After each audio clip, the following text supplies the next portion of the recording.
அனைவருக்கும் வணக்கம். இந்த அமர்வுல நம்ம வருகின்ற 16ஆம் தேதி தமிழ்நாடு ஆசிரியர் தேர்வு வாரியத்தின் மூலமாக நடத்தப்பட இருக்கின்ற தமிழ்நாடு அரசினுடைய டெட் எக்ஸாமினேஷன் டிஎன்டிடின்னு சொல்லுவாங்க. இது வந்து பள்ளியில பணிபுரியக்கூடிய பட்டதாரி ஆசிரியர்கள் மட்டும், பட்டதாரி ஆசிரியர்கள் அதே மாதிரிக்கு வந்து இடைநிலை ஆசிரியர்கள், இந்த 2 ஆசிரியர்கள்ல பாட ஆசிரியர்கள், அதாவது முக்கியமா நம்மளுக்கு 5 பாடங்கள் இருக்கு: தமிழ், ஆங்கிலம், அதே மாதிரிக்கு கணிதம், அறிவியல், சமூக அறிவியல். இந்த பாட ஆசிரியர்கள் வந்து நம்மளுடைய கல்விக் கொள்கைப்படி பார்த்தோம் அப்படின்னா, அஸ்பர் என்சிஆர்டியுடைய நாம்ஸ் படி பார்த்தோம் அப்படின்னா, அவங்க வந்து டெட் குவாலிஃபை பண்ணிக்கணும் அப்படின்றது ரொம்ப முக்கியமானது. இது வந்து மத்திய அரசால் வந்து நடத்தப்படக்கூடிய டெட்ல பாஸ் பண்ணோம் அப்படின்னா, அது வந்து இந்தியாவில் இருக்கக்கூடிய எந்த நவோதயா பள்ளிகளாக இருக்கட்டும், அதே மாதிரி சிபிஎஸ்இ ஸ்கூல்ஸாக இருக்கட்டும், எல்லா ஸ்கூல்லையும் பணிபுரிவதற்கான வாய்ப்புகள் கிடைக்கும். இது வந்து ஒரு தகுதி தேர்வு தான். இது வந்து அப்பாயின்மெண்ட் கிடையாது. அதே மாதிரிக்கு வந்து ஒவ்வொரு மாநில அரசும் இந்த தகுதி தேர்வுல பாஸ் பண்ணக்கூடியவங்க தான் அப்பாயின்மெண்ட் பண்ணணும் அப்படின்றத ரொம்ப தெளிவாகவே அந்த என்சிஆர்டி நாம்ஸ் படி இருக்கு. அதனுடைய அடிப்படையில இப்ப டெட் எக்ஸாமினேஷன் நம்மளுக்கு தொடர்ச்சியா நடத்திட்டு இருக்காங்க. அதுல 16ஆம் தேதி நீங்க எல்லாமே டெட் எக்ஸாமினேஷன் எழுத போறீங்க. அதாவது 2 சப்ஜெக்ட்ல வந்து சயின்ஸ் பாடாசிரியர் ஒரு பகுதியாகவும், சமூக அறிவியல் லாங்குவேஜ் படிக்கக்கூடியவங்க ஒரு பகுதியாகவும் இதை எழுதுவாங்க. அவங்க சப்ஜெக்ட்ல இருந்து 60 மார்க்கு, மீத இருக்கக்கூடியது தமிழ், ஆங்கிலம், அதே மாதிரி வந்து சைக்காலஜி அப்படின்ற பகுதி. இப்ப சைக்காலஜியை பொறுத்தளவு நீங்க எல்லாருமே நிறைய யூடியூபர்ஸ் பார்த்திருப்பீங்க. நிறைய பேர் வந்து நேரடியாக சில வகுப்புல ஆன்லைன்ல ஜாயின் பண்ணிருப்பீங்க, நேரடி வகுப்புல போய் படிச்சிருப்பீங்க. ஏற்கனவே இந்த சைக்காலஜி அப்படின்றது பிஎட்ல நீங்க படிச்ச பகுதி தான். இந்த சைக்காலஜியை பொறுத்தளவு வந்து நீங்க எப்படி ப்ரிப்பரேஷன் பண்ணணும், எப்படி கொஸ்டின் பேப்பர்ஸ் செட் பண்ணுவாங்க அப்படின்னு பார்த்தோம் அப்படின்னா, குறிப்பா என்ன அப்படின்னா, இது வந்து நம்ம வந்து நம்மளுடைய பாட புத்தகங்கள்ல நீங்க பிஎட் படிக்கும் போது இருக்கக்கூடிய பாட புத்தகங்கள், எஸ்பெஷலி எளிமையா சொல்லக்கூடிய பாட புத்தகம் அப்படின்னு நம்ம பார்த்தோம் அப்படின்னா, நாகராஜன், கோகிலா தங்கச்சாமி, இவங்கெல்லாம் வந்து கொஞ்சம் எளிமையாக இந்த பாடப்பகுதியை கொண்டு வரக்கூடியவங்க. இது மாதிரி நிறைய ஆதர்ஸ் தமிழ்ல கொண்டு வரக்கூடிய ஆதர்ஸ் ஆங்கிலத்திலையும் இவங்களுடைய புத்தகங்கள் கிடைக்கும். இது இது மட்டும் இல்லாம நம்மளுக்கு பிஎட்டுக்குன்னு பிரத்யோகமாக சென்னையில தொடங்கப்பட்ட பல்கலைக்கழகம், கல்வியியல் பல்கலைக்கழகம். இந்த பல்கலைக்கழகத்தினுடைய ஸ்டடி மெட்டீரியல்ஸையுமே நீங்க எடுத்து கோத்ரூ பண்ணீங்க அப்படின்னா, அவங்களுமே இந்த சிலபஸ் அடிப்படையில கோத்ரூ பண்ணிட்டு இருக்காங்க. அதே மாதிரி சென்னை பல்கலைக்கழகம் அவங்க நடத்தக்கூடிய கல்வியியல் பாடங்களுக்கான அந்த பாடத்திட்டத்தை நீங்க படிச்சாவே போதுமான அளவுதான். இந்த பாடத்திட்டத்தை பொறுத்தளவு ரொம்ப தெளிவா புரிஞ்சுக்குங்க. இது வந்து இருக்கிற பாடத்திலேயே ரொம்ப ஒரு எளிமையான பாடம். இது கணிதம் சார்ந்த பாடமா இருக்க கூட நீங்க எடுத்துக்கலாம். சரியா புரிஞ்சுக்கிட்டோம் அப்படின்னா, ஏன்னா கணித பாடத்தை சரியா புரிஞ்சா மட்டும் தான் நீங்க ஆன்சர் பண்ண முடியும். அது மாதிரி உளவியல் பாடத்தை பொறுத்தளவு உங்களுடைய சரியான புரிதல் மட்டும் இருந்தா போதும், இந்த உளவியல் பாடத்துல நீங்க அதிகமான மதிப்பெண் பெற முடியும். இப்ப மற்ற பாடங்களை படிக்கக்கூடிய ஆசிரியர்களுக்கும் இந்த உளவியல் படிக்கக்கூடிய ஆசிரியர்களுக்கு என்ன வித்தியாசம்? இது ரெண்டுக்குள்ள வித்தியாசம் என்ன அப்படின்னு பார்த்தோன்னா, உளவியல் பாடத்தை பொறுத்தளவு வந்து உங்களுக்கு ரொம்ப கவனமும் கூடுதலா ஒரு இன்ட்ரெஸ்டும் இருக்கணும், ஆர்வமும் இருக்கணும். அப்பனா மட்டும் தான் இந்த பாடம் உங்களுக்கு புரியும். ஆனா இது எளிமையான பாடம். நான் வந்து டீச்சர் ட்ரைனிங் இன்ஸ்டியூட்ல பிரைவேட் நிறுவனத்தில் நான் ஒர்க் பண்ணும்போது, அப்ப வந்து நான் தான் சைக்காலஜி எடுத்தேன். என்னுடைய மாணவி வந்து மாநிலத்திலே முதல் மதிப்பெண் எடுத்தாங்க அந்த டீச்சர் ட்ரைனிங் இன்ஸ்டியூட்ல. அப்ப இந்த சைக்காலஜியை பொறுத்தல அவங்களுக்கு நடத்தக்கூடிய ஆர்வம், அவங்க புரிஞ்சுக்கிறது தான், அதுதான் ரொம்ப முக்கியமானது இங்க. அப்ப இந்த பாடத்தை பொறுத்தவரை கடின பாடம் அப்படின்னு நம்ம எல்லாரும் நினைக்கிறோம், கிடையாது. ஆனா நீங்க வாசிக்க வாசிக்க தான் வந்து உங்களுக்கு பாடம் புரிதலுக்கு வரும். ஆனா ஆர்வத்தோடு அதை படிக்கணும்.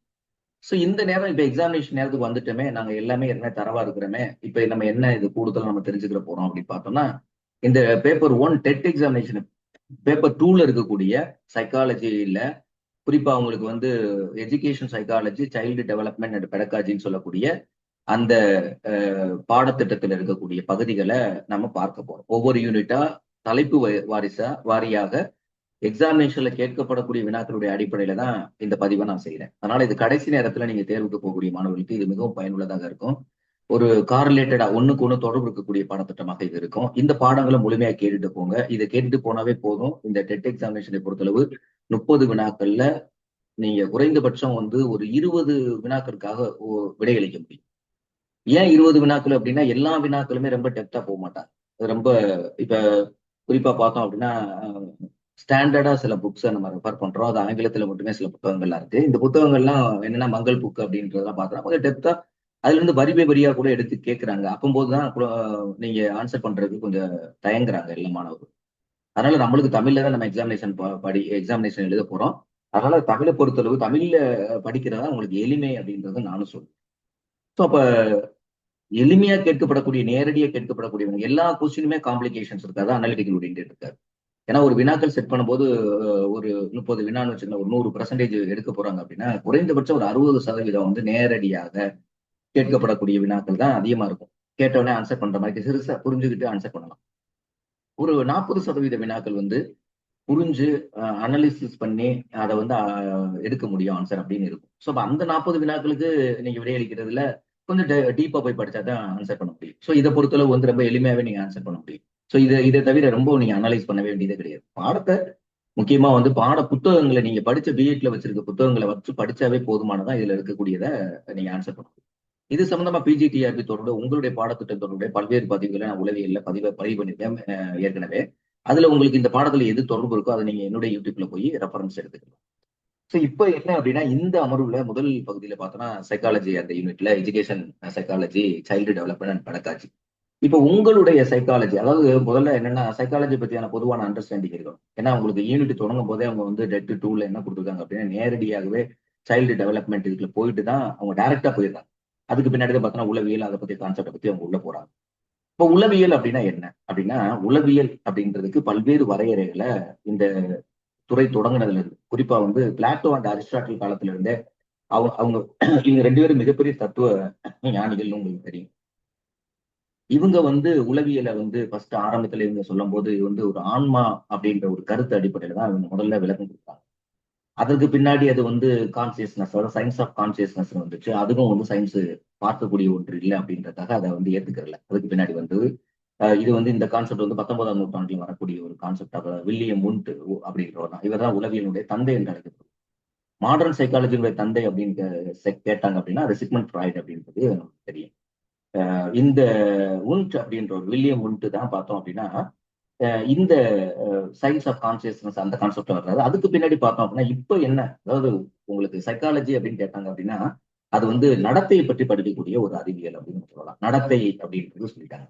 ஏன்னா இந்த உளவியலை பொறுத்தளவு இது மனம் சார்ந்த செயல்பாடு. இது உளவியல் சொல்லலாம், இல்ல மனவியல் சொல்லலாம். மனவியல் அப்படின்னா இந்த இடத்துல 2 சொல்லினா, மனவியல் அப்படின்னா என்ன அர்த்தம்னா மனதை பற்றி படிக்கக்கூடிய ஒரு அறிவியல் சொல்லலாம். இதை வந்து நம்ம வந்து எந்த வகையிலையும் அதை அளவீடு செய்ய முடியாது. அளவீடு செய்வதற்கு இப்ப நவீன காலத்துல பல்வேறு விதமான சைக்காலஜில பல்வேறு லெபார்டரிஸ்ல பல்வேறு விதமான எக்யூப்மெண்ட்ஸ் கண்டுபிடிச்சிட்டாங்க. ஆனா ஆரம்ப காலகட்டத்துல ஒரு பழமையான முறை வந்து எப்படி வச்சிருக்காங்கன்னா உற்றுநோக்கல் முறையில தான் அவங்க அவங்க செய்யக்கூடிய செயலுடைய அடிப்படையில அவங்களுடைய மென்டல் ப்ராசஸ் எப்படி இருக்கு அப்படின்றது பல்வேறு சோதனைகள் மூலமாக அவங்களுடைய உளவியலை ஆராய்ச்சி பண்ணியிருக்காங்க.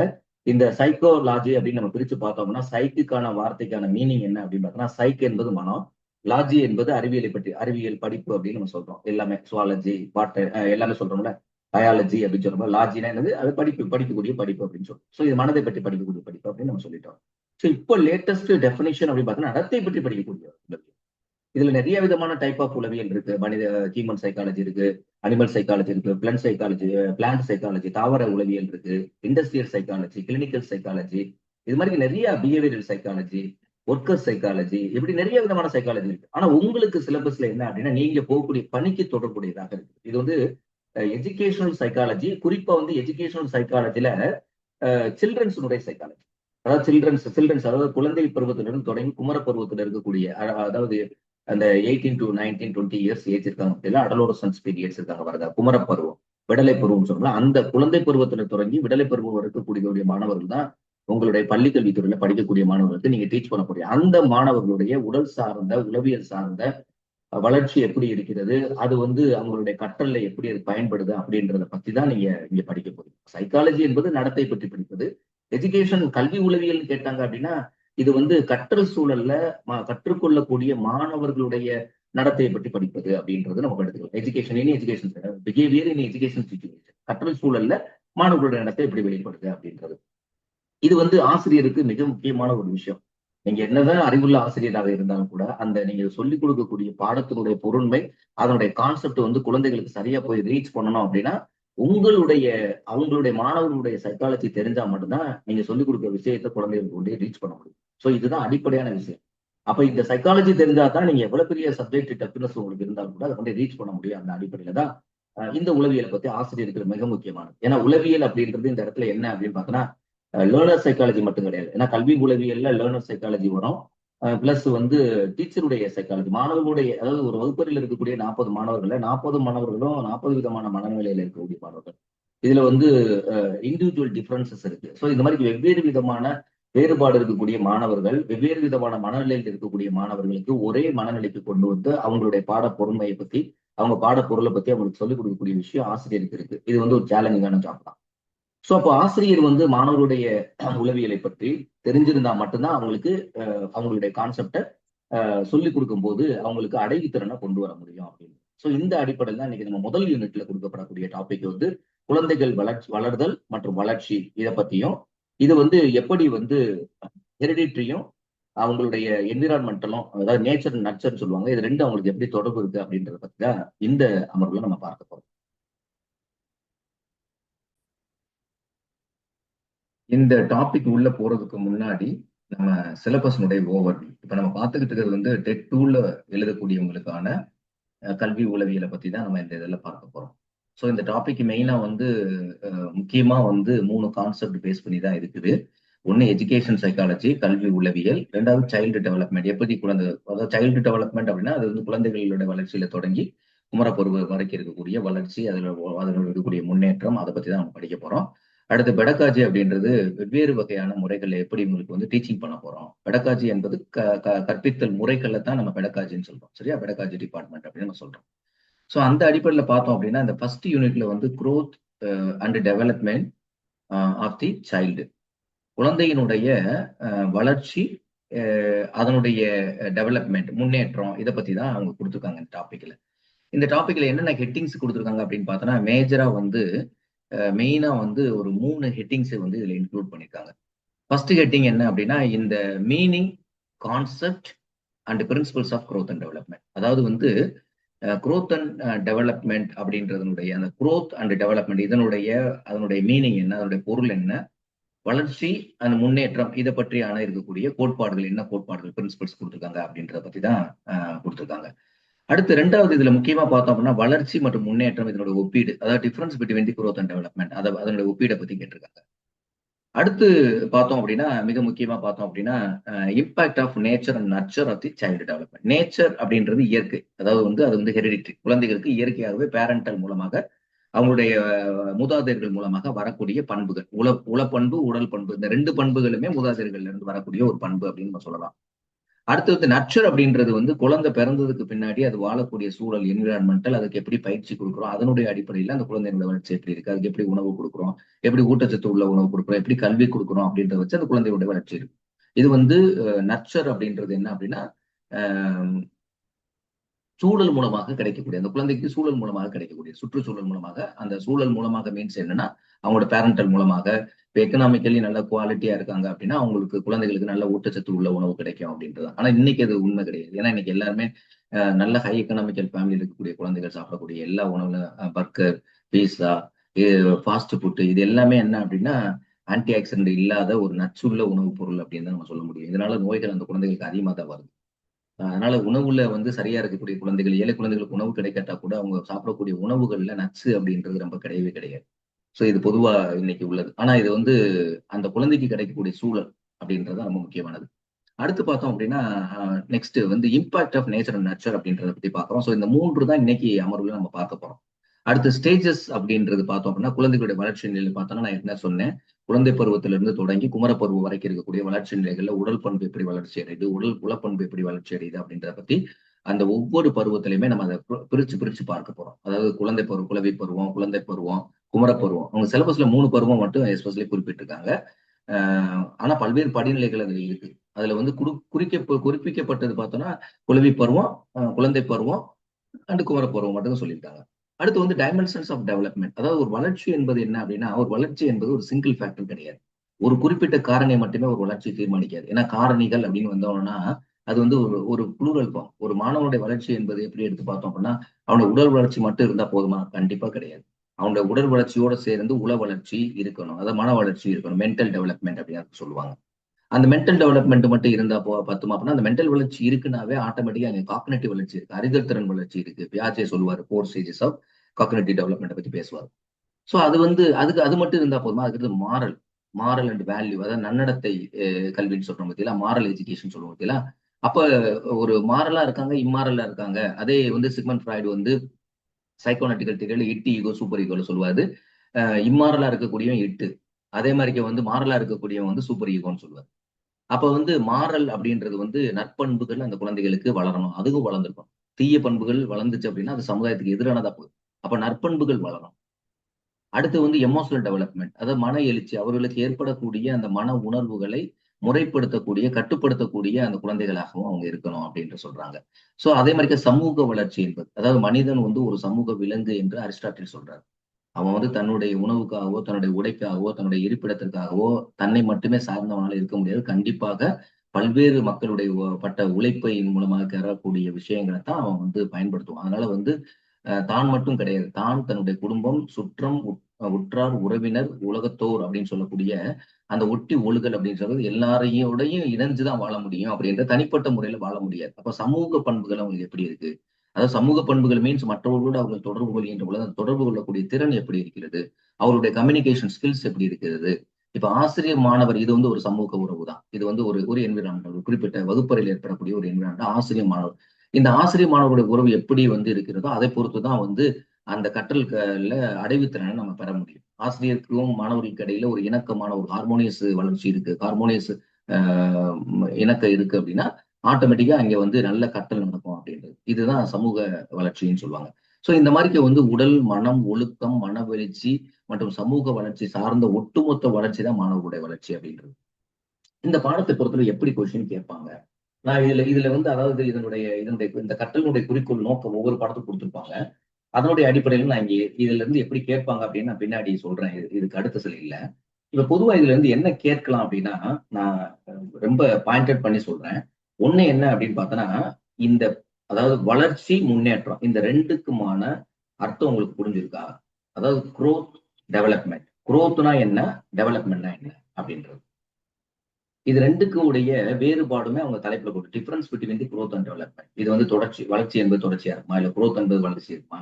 இது வந்து ஒரு பண்பை மட்டும் பேசுதா? இது பல பண்புகளை பத்தி பேசுதா? அப்படின்றத பத்தி தான் நம்ம இங்க படிக்க போறோம். அப்ப கொஸ்டின்ல கேட்கும்போது வளர்ச்சினா என்ன? முன்னேற்றம்னா என்ன? இதனுடைய பொதுவான புரிதல் இருந்தாவே இதுல கேட்கப்படக்கூடிய வினாக்களுக்கு நீங்க விடையளிக்க முடியும். அதை தெளிவா மனதில் பதிவு பண்ணி வச்சுக்கோங்க. சோ வளர்ச்சி ஏன்னா 2யும் வேறுபடுத்தி வளர்ச்சியும் முன்னேற்றமும் இப்ப நீங்க நான் இதை நடத்தி முடிச்சதுக்கு பிறகு உங்களுக்கு தெரியும். வளர்ச்சி முன்னேற்றத்துல உங்களுக்கு வந்து அதனுடைய டிஃபரன்ஷியேட் தெரியும். அப்ப கேட்கப்படக்கூடிய வினாக்களுடைய அடிப்படையில உங்களுக்கு இது வளர்ச்சி சம்பந்தமா எனக்கு கேட்கிறாங்களா இல்ல முன்னேற்றம் சம்பந்தமா கேட்கிறாங்களா எளிமையாக நீங்க விடையே எடுக்க முடியும். ஏன்னா இதெல்லாம் வந்து நேரடியா கேட்கணும் தேவையில்லை, இன்டைரக்டா கூட கேட்கலாம்.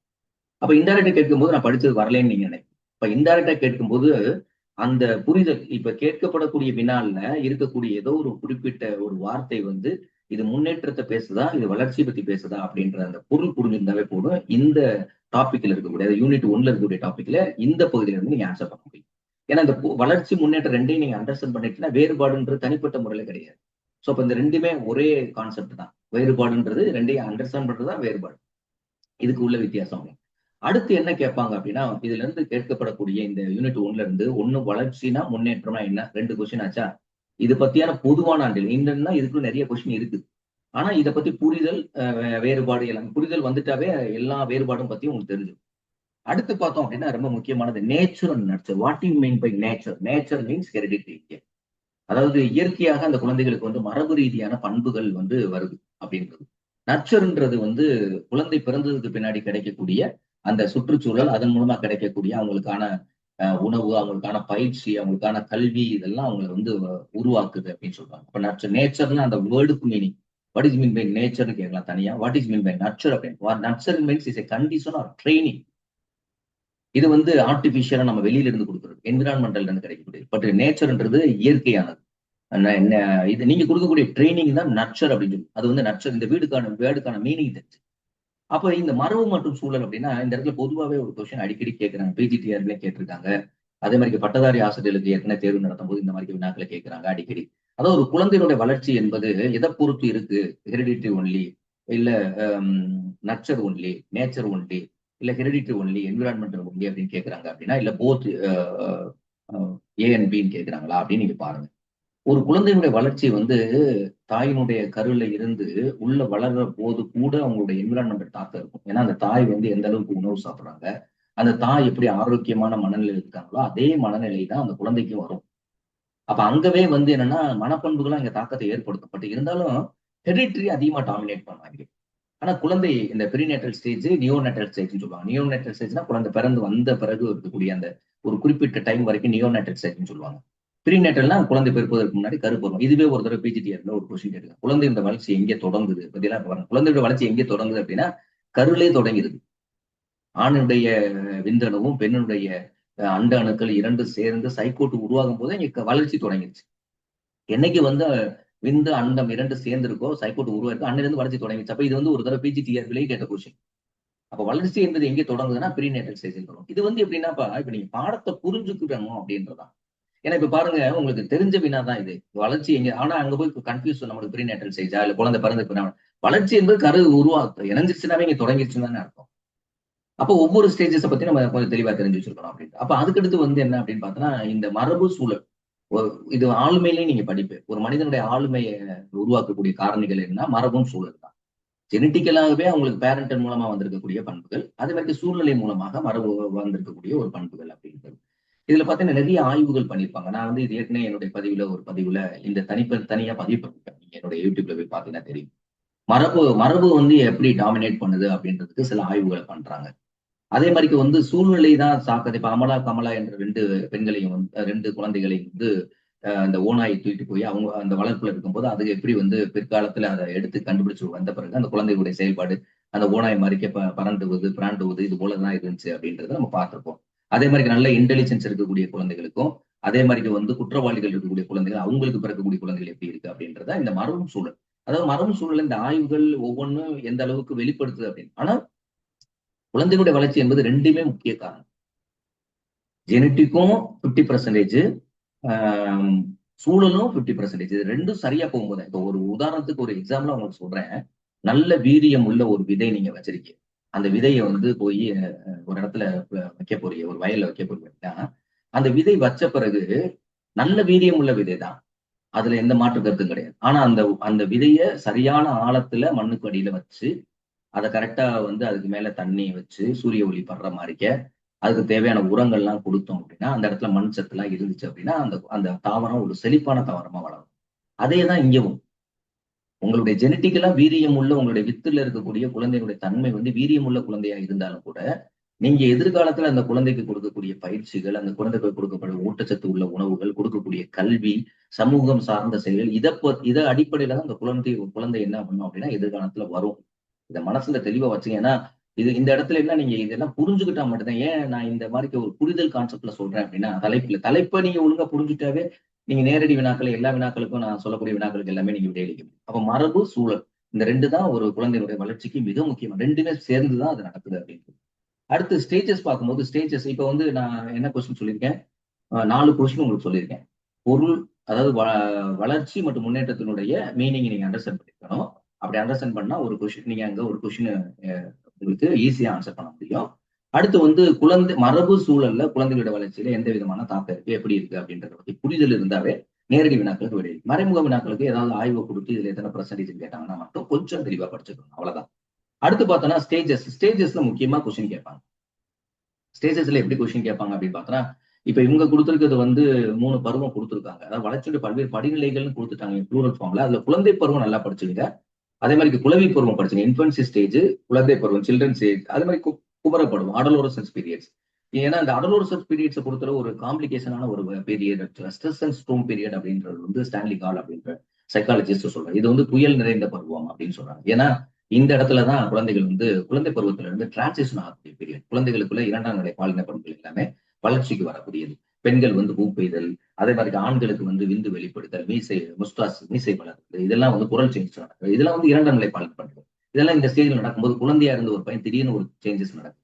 இதே மாதிரி பெண்கள் பார்த்தோம் அப்படின்னா பெண் குழந்தைகளை பொறுத்தளவு அவங்களுக்கு வந்து மென்சுரல் சைக்கிள் தொடங்குறது, பிரஸ்ட் டெவலப்மெண்ட் வர்றது, அது மாதிரி ஹேர்ஸ் வந்து குரோத், குரல் சேஞ்சஸ் பொறுத்தளவு மென்னு தான் எஸ்பெஷலி இருப்பாங்க அவங்க பார்க்கணும். ஸோ இதெல்லாம் 2ஆம் நிலை பாலின பண்புகள் சொல்லுவாங்க. ஸோ அதுல பாத்துங்க. இதனா இது வந்து இந்த குமரப்பருவத்துல இருக்கவங்க சரியா இருந்துட்டாங்க அப்படின்னா அவங்க ஃபியூச்சர்ஸ்ல பெரிய ஆளா இருக்கும். குமரப்பருவம் தான் இன்னைக்கு வந்து ரொம்ப ஒரு காம்ப்ளிகேட்டடான ஒரு பருவமா இருக்கு அப்படின்றது. ஸோ இந்த பருவத்தை பத்தி ஒவ்வொரு வளர்ச்சியுமே என்ன நடக்குது, உலர் ரீதியா எப்படி இருக்காங்க, அவங்களோட வளர்ச்சி எப்படி இருக்கு, முன்னேற்றம் எப்படி இருக்கு அப்படின்ற அடிப்படையில் தான் வினாக்கள் கேட்பாங்க. இந்த பகுதி கொஞ்சம் விரிவா நீங்க தெரிஞ்சுக்கிற தகவல்களை நிறைய வாங்கிக்கக்கூடிய ஒரு பகுதி. இங்க வந்து புரிஞ்சு ஆன்சர் பண்ண தேவை. மேல இருக்கக்கூடிய 2 லைன் புரிதல் இருக்கும். ஆனா இந்த கொஸ்டின் உங்களுக்கு புரிதல் தேவை கிடையாது. உள்ள கான்செப்ட், அதாவது கருத்து என்ன சொல்லியிருக்காங்க, இந்த ஒவ்வொரு பருவத்துல என்னென்ன வளர்ச்சி நடக்குது, உடல் வளர்ச்சி எப்படி இருக்கு, உளப்பண்பு எப்படி டெவலப் ஆகுது, அப்படின்றது மட்டும் நீங்க தெளிவா படிச்சுட்டாவே போதும். இது வந்து கருத்தை மட்டும் உள்வாங்கிட்டா போதும். அடுத்து பார்த்தோம் அப்படின்னா இந்த இடத்துல நீங்க புரிஞ்சுக்கிட்டா மட்டும் தான். அதாவது வந்து டைமென்ஷன்ஸ் ஆஃப் டெவலப்மெண்ட் அப்படின்னு இந்த இடத்துல இது வந்து எதை பத்தி பேசுது, முன்னேற்றத்தை பத்தி பேசுது. மேல தொடக்கத்துல வந்து வளர்ச்சி முன்னேற்றம் தான் இந்த டாபிக்கோட கீ கான்செப்ட். ஆனா அது முன்னேற்றத்தை பத்தி பேசுறதா ஒரு முன்னேற்றம் என்பது என்ன அப்படின்னா, ஒரு சின்ன ஒரு இது நீங்க பாடல் கேட்டிருப்பீங்க. பாடல்ல ஆளும் வளரணும் அறிவும் வளரணும் அதுதான்டா வளர்ச்சி அப்படின்னு சொல்லியிருக்காங்க.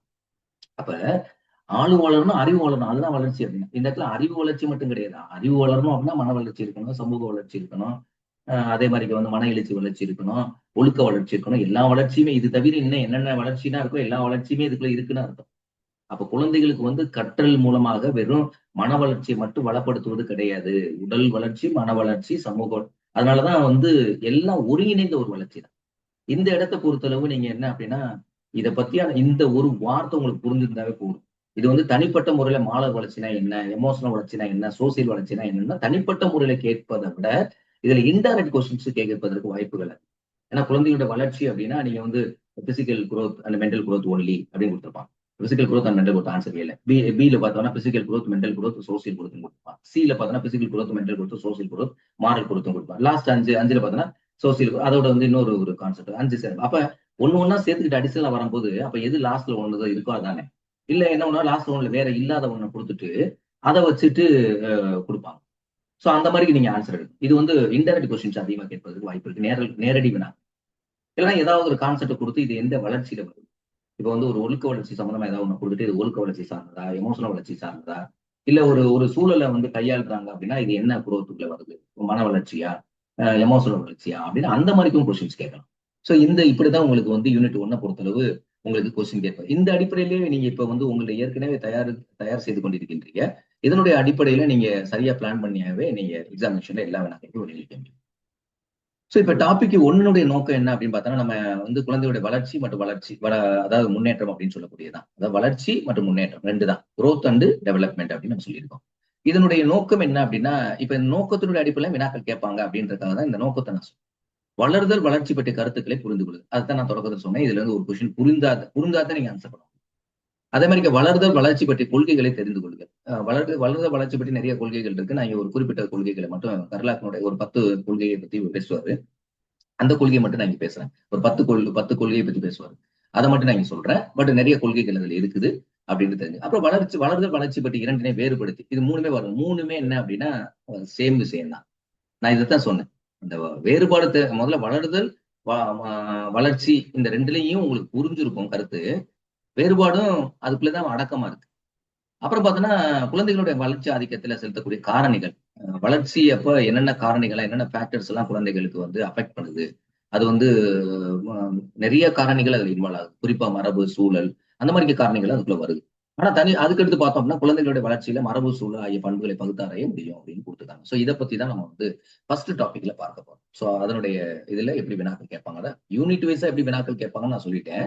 இப்போ ஃபர்ஸ்ட் டாபிக் மட்டும் நம்ம பார்க்க போறோம். இந்த முதல் 3 தான் ஃபர்ஸ்ட் டாபிக்ல வருது. ஸ்டேஜஸும் டைமென்ஷன் பார்த்தோம் அப்படின்னா அந்த இதுவும் அடுத்த அமர்வுல நான் இதை பத்தி பேசுறேன்.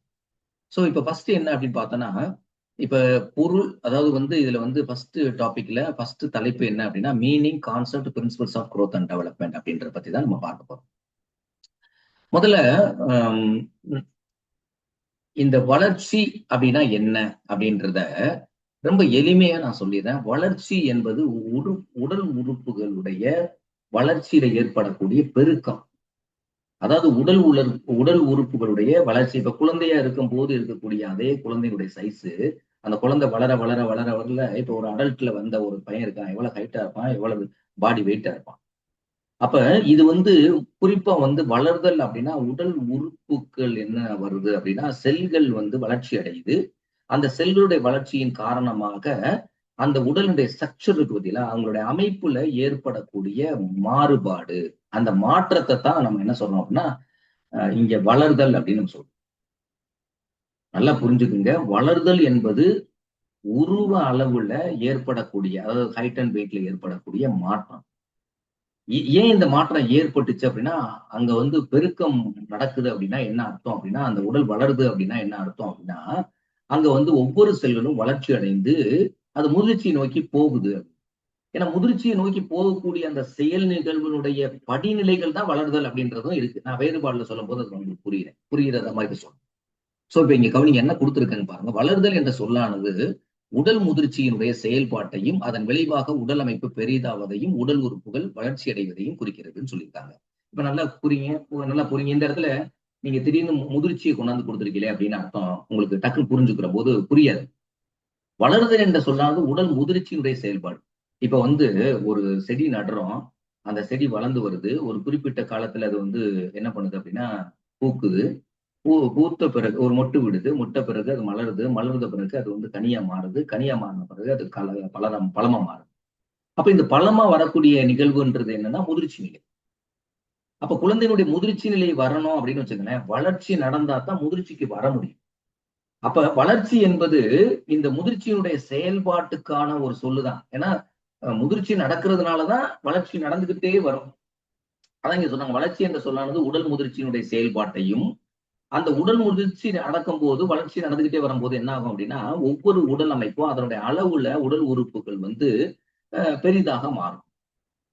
இதைத்தான் வந்து என்ன சொல்றோம் அப்படின்னு பார்த்தோம் அப்படின்னா வளர்ச்சி அப்படின்னு நம்ம சொல்றோம். இதை வந்து நம்ம ஈஸியா அளவீடு செய்ய முடியும். ஏன்னா பார்த்தவொடனே ஒரு பையன் வந்து அவனை பார்த்தவொடனே இதை வந்து எப்படி அளவீடு செய்ய முடியும் அப்படின்னா கிலோகிராம், பவுண்ட், மீட்டர், இன்ச்சஸ் இதன் மூலமாக நம்ம அளவீடு செய்ய முடியும். இப்ப இன்ச்சஸ்னா எப்படின்னா இடுப்பினுடைய அளவை பார்க்கலாம். அதே மாதிரி கையினுடைய சுற்றளவு பார்க்கலாம். இந்த மாதிரி எல்லாம் அளக்கலாம். மீட்டர்ல எப்படி அளக்கலாம் அப்படின்றது. சோ இப்ப ஒரு Dress தைக்கிறோம் அப்படின்னா போய் நம்ம மீட்டர்ல தான் அளவு எடுக்கிறோம். சின்ன குழந்தைக்கு ஒரு அளவு இருக்கும், பெரிய குழந்தைக்கு ஒரு சட்டையினுடைய அளவு. சோ இது வரைக்கும் என்ன அப்படின்னு பார்த்தோன்னா கிலோகிராம் வெயிட் போக்கும்போது அந்த வெயிட் வந்து குழந்தை பிறக்கும் போது வெயிட் பார்த்ததுக்கும் அதே குழந்தை அடுத்தடுத்து பெரிய பெரிய வயதாகும் போது அவங்க வெயிட் பார்க்கறது வித்தியாசம் இருக்கும். அதே மாதிரி பவுண்ட்லயும் மெஷர் பண்ணலாம் அப்படின்னு. அப்ப கேட்கலாம். அதாவது வந்து என்னன்னா வளர்ச்சியை நீங்க எப்படி அளவீடு செய்யலாம்? அப்ப எந்த மாதிரி அளவீடு செய்யலாம் அப்படின்னு பார்த்தோன்னா கிலோகிராம், பவுண்டு, மீட்டர், இன்ச்சஸ்ல அளவீடு செய்யலாம் அப்படின்றத நீங்க தெளிவா நோட் பண்ணி வச்சுக்கோங்க. அடுத்து வளருதல் என்பது மீண்டும் அதே இதை தான் சொல்றாங்க. வளருதல் என்பது உருவ அளவு அதிகரித்தல் அல்லது அமைப்பில் ஏற்படும் மாற்றம். அமைப்புல என்ன ஸ்ட்ரக்சர். இந்த இடத்துல அமைப்புனா உடல் அமைப்புல ஏற்படக்கூடிய சின்ன குழந்தைய பார்த்த ஒருத்தன் பெரிய குழந்தையா பாக்குறான், பெரியவனா பாக்குறோம் அப்படின்னா என்ன அர்த்தம்? அப்ப உடல்ல மாற்றம், அந்த ஸ்ட்ரக்சர்ல மாற்றம் வந்திருக்கு பார்த்தீங்களா? இப்ப நான் இங்க உள்ள தொடக்கத்திலே ஒரு படம் வச்சிருந்தேன் பார்த்தீங்களா? அந்த படமே எனக்கு இந்த குழந்தை இருக்கும்போது இப்படி சின்ன குழந்தையா இருக்கு. இந்த பையன் பார்க்கும்போது கொஞ்சம் பெரியவனா இருக்கான். இந்த குழந்தையை பார்க்கும்போது பாப்பாவை பார்க்கும்போது இன்னும் கொஞ்சம் பெருசா இருக்கு. இந்த பையனை பார்க்கும்போது அப்ப அளவுல வேறுபாடு வருது பார்த்தீங்களா? இந்த அளவுல ஏற்படக்கூடிய வித்தியாசம் தான். இதைத்தான் ஸ்ட்ரக்சர்ல ஏற்படக்கூடிய மாற்றம் சொல்றாங்க. ஏன் இப்படி ஸ்ட்ரக்சர்ல மாற்றம் வந்துச்சு? அப்ப இந்த உடம்புல இருக்கக்கூடிய ஒவ்வொரு செல்களும் வளர்ச்சி ஆயிருக்கு. அப்ப அந்த செல்கள் பெருசாக பெருசாக அந்த குறிப்பிட்ட திசுக்களுடைய வளர்ச்சி இருக்கு. அந்த திசுக்கள் வளர்ச்சி அடையும் போது இந்த உறுப்பு வளர்ச்சி அடைகிறது. அந்த உறுப்பு வளர்ச்சி அடையும் போது அந்த மண்டலம் வளர்ச்சி அடைகிறது. அதுதான் அப்ப ஒட்டுமொத்தமா வந்து என்னது சிறுத்து குட்டியா இருந்தாலும் பெருத்து பெருச்சாலி மாதிரி மாறிட்டான்னு சொல்லுவாங்க வடிவேல் ஒரு படத்துல. அது மாதிரி கேட்றாங்க. இதைத்தான் வளர்ச்சி நம்ம சொல்றோம். இப்ப அதே இதுல வந்து பிரிட்டானிக்கா அப்படின்னு சொல்லக்கூடிய என்சைக்ளோபீடியால ஒரு அந்த கலைக்களஞ்சியத்துல அவங்க வளர்தலுக்கான ஒரு டெபினிஷன் கொடுத்துருக்காங்க, ஒரு வரையறை கொடுத்திருக்காங்க. ஏன்னா பொருள் வரையறைன்றது ஒருத்தவங்க கொடுக்கக்கூடிய டெபினிஷன் தான் சொல்லுவாங்க. அப்ப இந்த பர்டிகுலர் வரையறையை கொடுத்து இது யாரு எந்த இடத்துல சொல்லிட்டாங்க? என்சைக்ளோபீடியால சொன்னாங்களா? அது பிரிட்டானிக்கா என்சைக்ளோபீடியாவா இல்ல வேற ஒரு என்சைக்ளோபீடியா அப்படி சயின்ஸ் ஆஃப் என்சைக்ளோபீடியா அப்படி கேட்கலாம். இல்ல ஆதர்ஸ் ஏதாவது சொல்லியிருக்காங்க அப்படின்னா ஒரு குறிப்பிட்ட ஆதர் சொன்னதை வச்சுக்கிட்டு உங்களுக்கு கொஸ்டின்ல கேட்கலாம். அப்ப இந்த இடத்துல என்ன கொடுத்துருக்காங்க? பிரிட்டானிக் என்சைக்ளோபீடியா பிரிட்டானிக்கல் என்ன சொல்லிட்டாங்க கலைக்களஞ்சியத்துல? வளர்தல் என்பது உருவ அளவு அதிகரித்தல் மற்றும் அல்லது அமைப்பில் மாற்றம் ஏற்படும். உருவ அளவுனா உருவ அளவு சின்ன குழந்தையாக பெருசா இருக்கான் அப்படின்னு அர்த்தம் தானே. அமைப்புனா என்ன அர்த்தம்? நீங்க பார்க்கும் போது அமைப்பு தெரியும், இவனுக்கு பெரியவன் ஆயிட்டான். சோ இது அந்த ஸ்ட்ரக்சர்ல ஏற்படக்கூடிய மாற்றம். இதைத்தான் பிரிட்டானிக்கா அப்படின்றது ஒரு வரையறுக்குது அப்படின்னு சொல்லியிருக்காங்க. சோ மனிதனுடைய முதிர்ச்சி அடைகிற செயல்முறைகள் ஏற்படும். இதை வந்து மறுபடியும் இந்த முதிர்ச்சியை கொண்டு வர்றது. ஏன்னா முதிர்ச்சியினுடைய செயல்பாட்டின் காரணமாக வளர்ச்சியை நடந்துகிட்டு வருது. அடுத்து பார்த்தோன்னா கர்லாக் அப்படின்றவர் 1959 அவரு ஒரு விஷயத்தை குறிப்பிட்டார். என்னன்னா அவர் இந்த வளர்தற்கு ஒரு டெபினேஷன் கொடுக்குறார், வரையறை கொடுக்குறார். உருவ அளவில் மாற்றம், விகிதாச்சார மாற்றம். விகிதாச்சாரம் ரேஷியோ, ஹைட் அண்ட் வெயிட்னு சொல்றோம்ல. அதே மாதிரி ஒவ்வொரு உடல் உறுப்புகளுடைய இந்த விகிதாச்சார வளர்ச்சி அப்படின்னு சொல்றோம்ல. அப்ப இருந்தா விகிதாச்சாரம்ன்ற வார்த்தையை அவர் குறிப்பிட்டார் புதுசா. உருவளவு மாற்றம் எல்லாரும் பிரிட்டானிக்கால சொன்னது, எல்லா ஆதர்ஸும் சொல்றதான் அவங்களும் சொல்றாங்க. அடுத்து பழைய உடல் அமைப்பு மாற்றம் அடைந்து புதிதாய் மலர்வதை வளர்தல். பழைய உடல் அமைப்புனா என்ன? ஒவ்வொரு நாளும் வளர்ச்சி நடக்குது, டே டு டே வளர்ச்சி நடக்குது. முதிர்ச்சி வந்தவொடனே வளர்ச்சி நின்றும், முதிர்ச்சி இருக்கும், அவ்வளவுதான். அப்ப வளர்ச்சி வந்து தொடர்ச்சியற்றது கிடையாது. எப்பொழுது முதிர்வு பெறுகிறதோ ஒரு கனியா வந்துருச்சு அப்படின்னு வச்சுக்கோங்களேன், உங்களுக்கு அதான் எளிமையான விளக்கம். ஒரு செடி வளர்ந்து மொட்டு வருது, பூ வருது, கனி வருது, சாரி காய் வருது, கனி வருது. கனி வந்துச்சுன்னா முதிர்ச்சி, அங்கே வளர்ச்சி நின்றுச்சுன்னு அர்த்தம். அதுக்கு மேல அது வந்து வளர்ச்சி கிடையாது. ஆனா அது முதிர்ச்சி நிலை மட்டும்தான் இருக்கும். இந்த 2 வித்தியாசமும் வேறுபாட்டுல நான் சொல்லுவேன் ஆக்சுவலா. அப்ப உருவ அளவில் மாற்றம், விகிதாச்சாரத்தில் மாற்றம், பழைய உடல் அமைப்பில் மாற்றம் அடைந்து புதிதாய் மலர்வதை வளர்த்தல் என்று யார் சொல்றா? கர்லாக் அப்படின்றவர் 1959 இவரு சொல்றாரு. அடுத்து குரோ குரோ அப்படின்னு சொல்லக்கூடியவங்க 1962 ஆண்டும் பார்த்துங்க யார் சொல்றாங்கன்றதை பார்த்து. ஏன்னா இந்த வார்த்தையை கொடுத்து இது யாரு சொன்னா வளர்தலுக்கு இந்த விளக்கத்தை கொடுக்குறாங்க அப்படின்னு கேட்பாங்க கொஸ்டின்ல. வளர்தல் என்பது அமைப்பியல் உடலில் மாற்றங்கள். அமைப்பியல் உடல்னா என்ன? நம்மள உடல்ல இருக்கக்கூடிய சக்ஷுவல் ஏற்படக்கூடிய மாற்றம் அப்படின்னு சொல்றாங்க. வேற ஒண்ணு இல்லை. அமைப்புனா என்ன? சக்ஷுவல். நம்ம உடல்ல இருக்கக்கூடிய சக்ஷுவல்ல ஏற்படக்கூடிய மாற்றம் என்று குரோ அப்படின்ற சைக்காலஜிஸ்ட் குறிப்பிடுறாங்க. வளர்தலுக்கான டெபினிஷனா குறிப்பிடுறாங்க. அப்ப இப்ப எந்த இடத்துல நம்ம என்ன புரிஞ்சுருப்போம்னா, வளர்தல்னா என்ன, வளர்தல்னால அதுக்கு கொடுக்கக்கூடிய டெபினிஷன் வந்து பிரிட்டானிக் என்சைக்ளோபீடியா எப்படி சொல்லியிருக்காங்க, கர்லாக் எப்படி சொல்லியிருக்காரு, குரோ அப்படின்றவர் எப்படி சொல்லியிருக்காருன்றத பத்தி பார்த்திருக்கோம். இப்ப வளர்ச்சி அப்படின்றது உங்களுக்கு இப்பவும் புரியலைன்னா கொஞ்சம் பொறுங்க. இன்னும் நான் புரியுற மாதிரி எளிமையா வேறுபாடு சொல்லும் போது இன்னும் உங்களுக்கு தெளிவா புரியும். இப்பவே புரிஞ்சிருக்கணும். புரியலன்னா பரவாயில்ல, வெயிட் பண்ணுங்க. நான் முன்னேற்றத்தை முடிச்சுட்டு வளர்ச்சி முன்னேற்றம் முடிச்ச பிறகு அதனுடைய வேறுபாடு வரும்போது உங்களுக்கு ஈஸியா புரியும். சோ வளர்ச்சி என்ற சொல்லானது செயல்பாடுகளை முதிர்ச்சி குறிப்பிடுகிறது. அதாவது வளர்ச்சி என்ற சொல் அப்படின்றவே முதிர்ச்சியினுடைய செயல்பாட்டை தான் குறிக்குதுன்னு நம்ம தொடக்கத்திலே சொன்னேன். அப்படின்னா என்ன அர்த்தம் அப்படின்னா, இப்ப பாருங்க, நரம்பு மண்டலத்தினுடைய வளர்ச்சி முதிர்ச்சி மனிதர்களை மொழிபெயர்க்க செயல்படுத்த தேவையான திறன்களை பெறுதல் போன்ற வளர்ச்சியுடன் தொடர்புடையது அப்படி. இப்ப வளர்ச்சி என்பது உடல்ல இருக்கக்கூடிய எல்லா உறுப்புகளுடைய வளர்ச்சி தான், எல்லா செல்களுடைய வளர்ச்சி தான் வரும். நரம்பு செல் வளரும். ஆனா அதை குறிப்பா நரம்பு மண்டலத்தினுடைய வளர்ச்சி என்பது ரொம்ப முக்கியமா நமக்கு சொல்றோம். ஏன்னா தூண்டல் துலங்கல் கோட்பாடு, ஸ்டிமுலஸ் அண்ட் ரெஸ்பான்ஸ் இருக்கக்கூடியது. ஒரு குழந்தை வந்து புறத்தே வரக்கூடிய தூண்டுதலுக்கான துலங்களை வந்து உடல் மொழியா செயல்படுத்தணும், மோட்டார் ஆக்ஷன் அதை செயல்படுத்தணும் அப்படின்னா அதுக்கு முக்கியமானது நரம்பு மண்டலத்தினுடைய வளர்ச்சி மற்றும் முதிர்ச்சி இருக்கும். எப்போ குழந்தைகளுக்கு வந்து ஒரு நல்ல நரம்பு மண்டலத்தினுடைய வளர்ச்சி இருக்கோ அப்ப இப்ப ஒரு குழந்தை தவள ஆரம்பிக்கும். தவள ஆரம்பிச்ச பிறகு ஃபர்ஸ்ட் என்ன பண்ணா கையை ஊண்டி அதுதான் நல்ல ஸ்ட்ரென்த் ஆன பிறகுதான் கழுத்தை தூக்கும். கழுத்து நிக்கும். முதல்ல குழந்தைகளுக்கு முதல்ல கழுத்து நிக்காது பார்த்தலாம். அப்ப கொஞ்சம் கொஞ்சம் இதெல்லாம் என்னன்னா நர்வஸ் சிஸ்டத்தோடு தொடர்பு. அந்த குறிப்பிட்ட நரம்பு மண்டலங்கள் சரியா வந்து அந்த வளர்ச்சி இருந்தா மட்டும்தான் அப்ப குழந்தைகள் வந்து என்ன பண்ண முடியும் அப்படின்னா அவங்களுடைய அடுத்தடுத்த செயல்பாடுகளை அவங்க வர முடியும். அப்ப வளர்ச்சியில முக்கியமா நரம்பு மண்டலத்தினுடைய வளர்ச்சி தான் முதிர்ச்சிக்கான ஒரு முக்கியமான ஒரு காரணமாக இருக்கு அப்படின்றத சொல்றாங்க. அப்புறம் வளர்ச்சி என்பது குழந்தைகளுடைய செயல்பாடுகளில் ஏற்படும் பண்புறு மாற்றத்தை. பண்புறு மாற்றம்னா இங்க இந்த பண்பு அப்படின்றது அட்ரிபியூட்ஸ். இந்த மாற்றத்தை இப்ப ஏற்கனவே நான் சொன்னேன், இதை அளவீடு செய்ய முடியும் அப்படின்றது சொன்னோம்.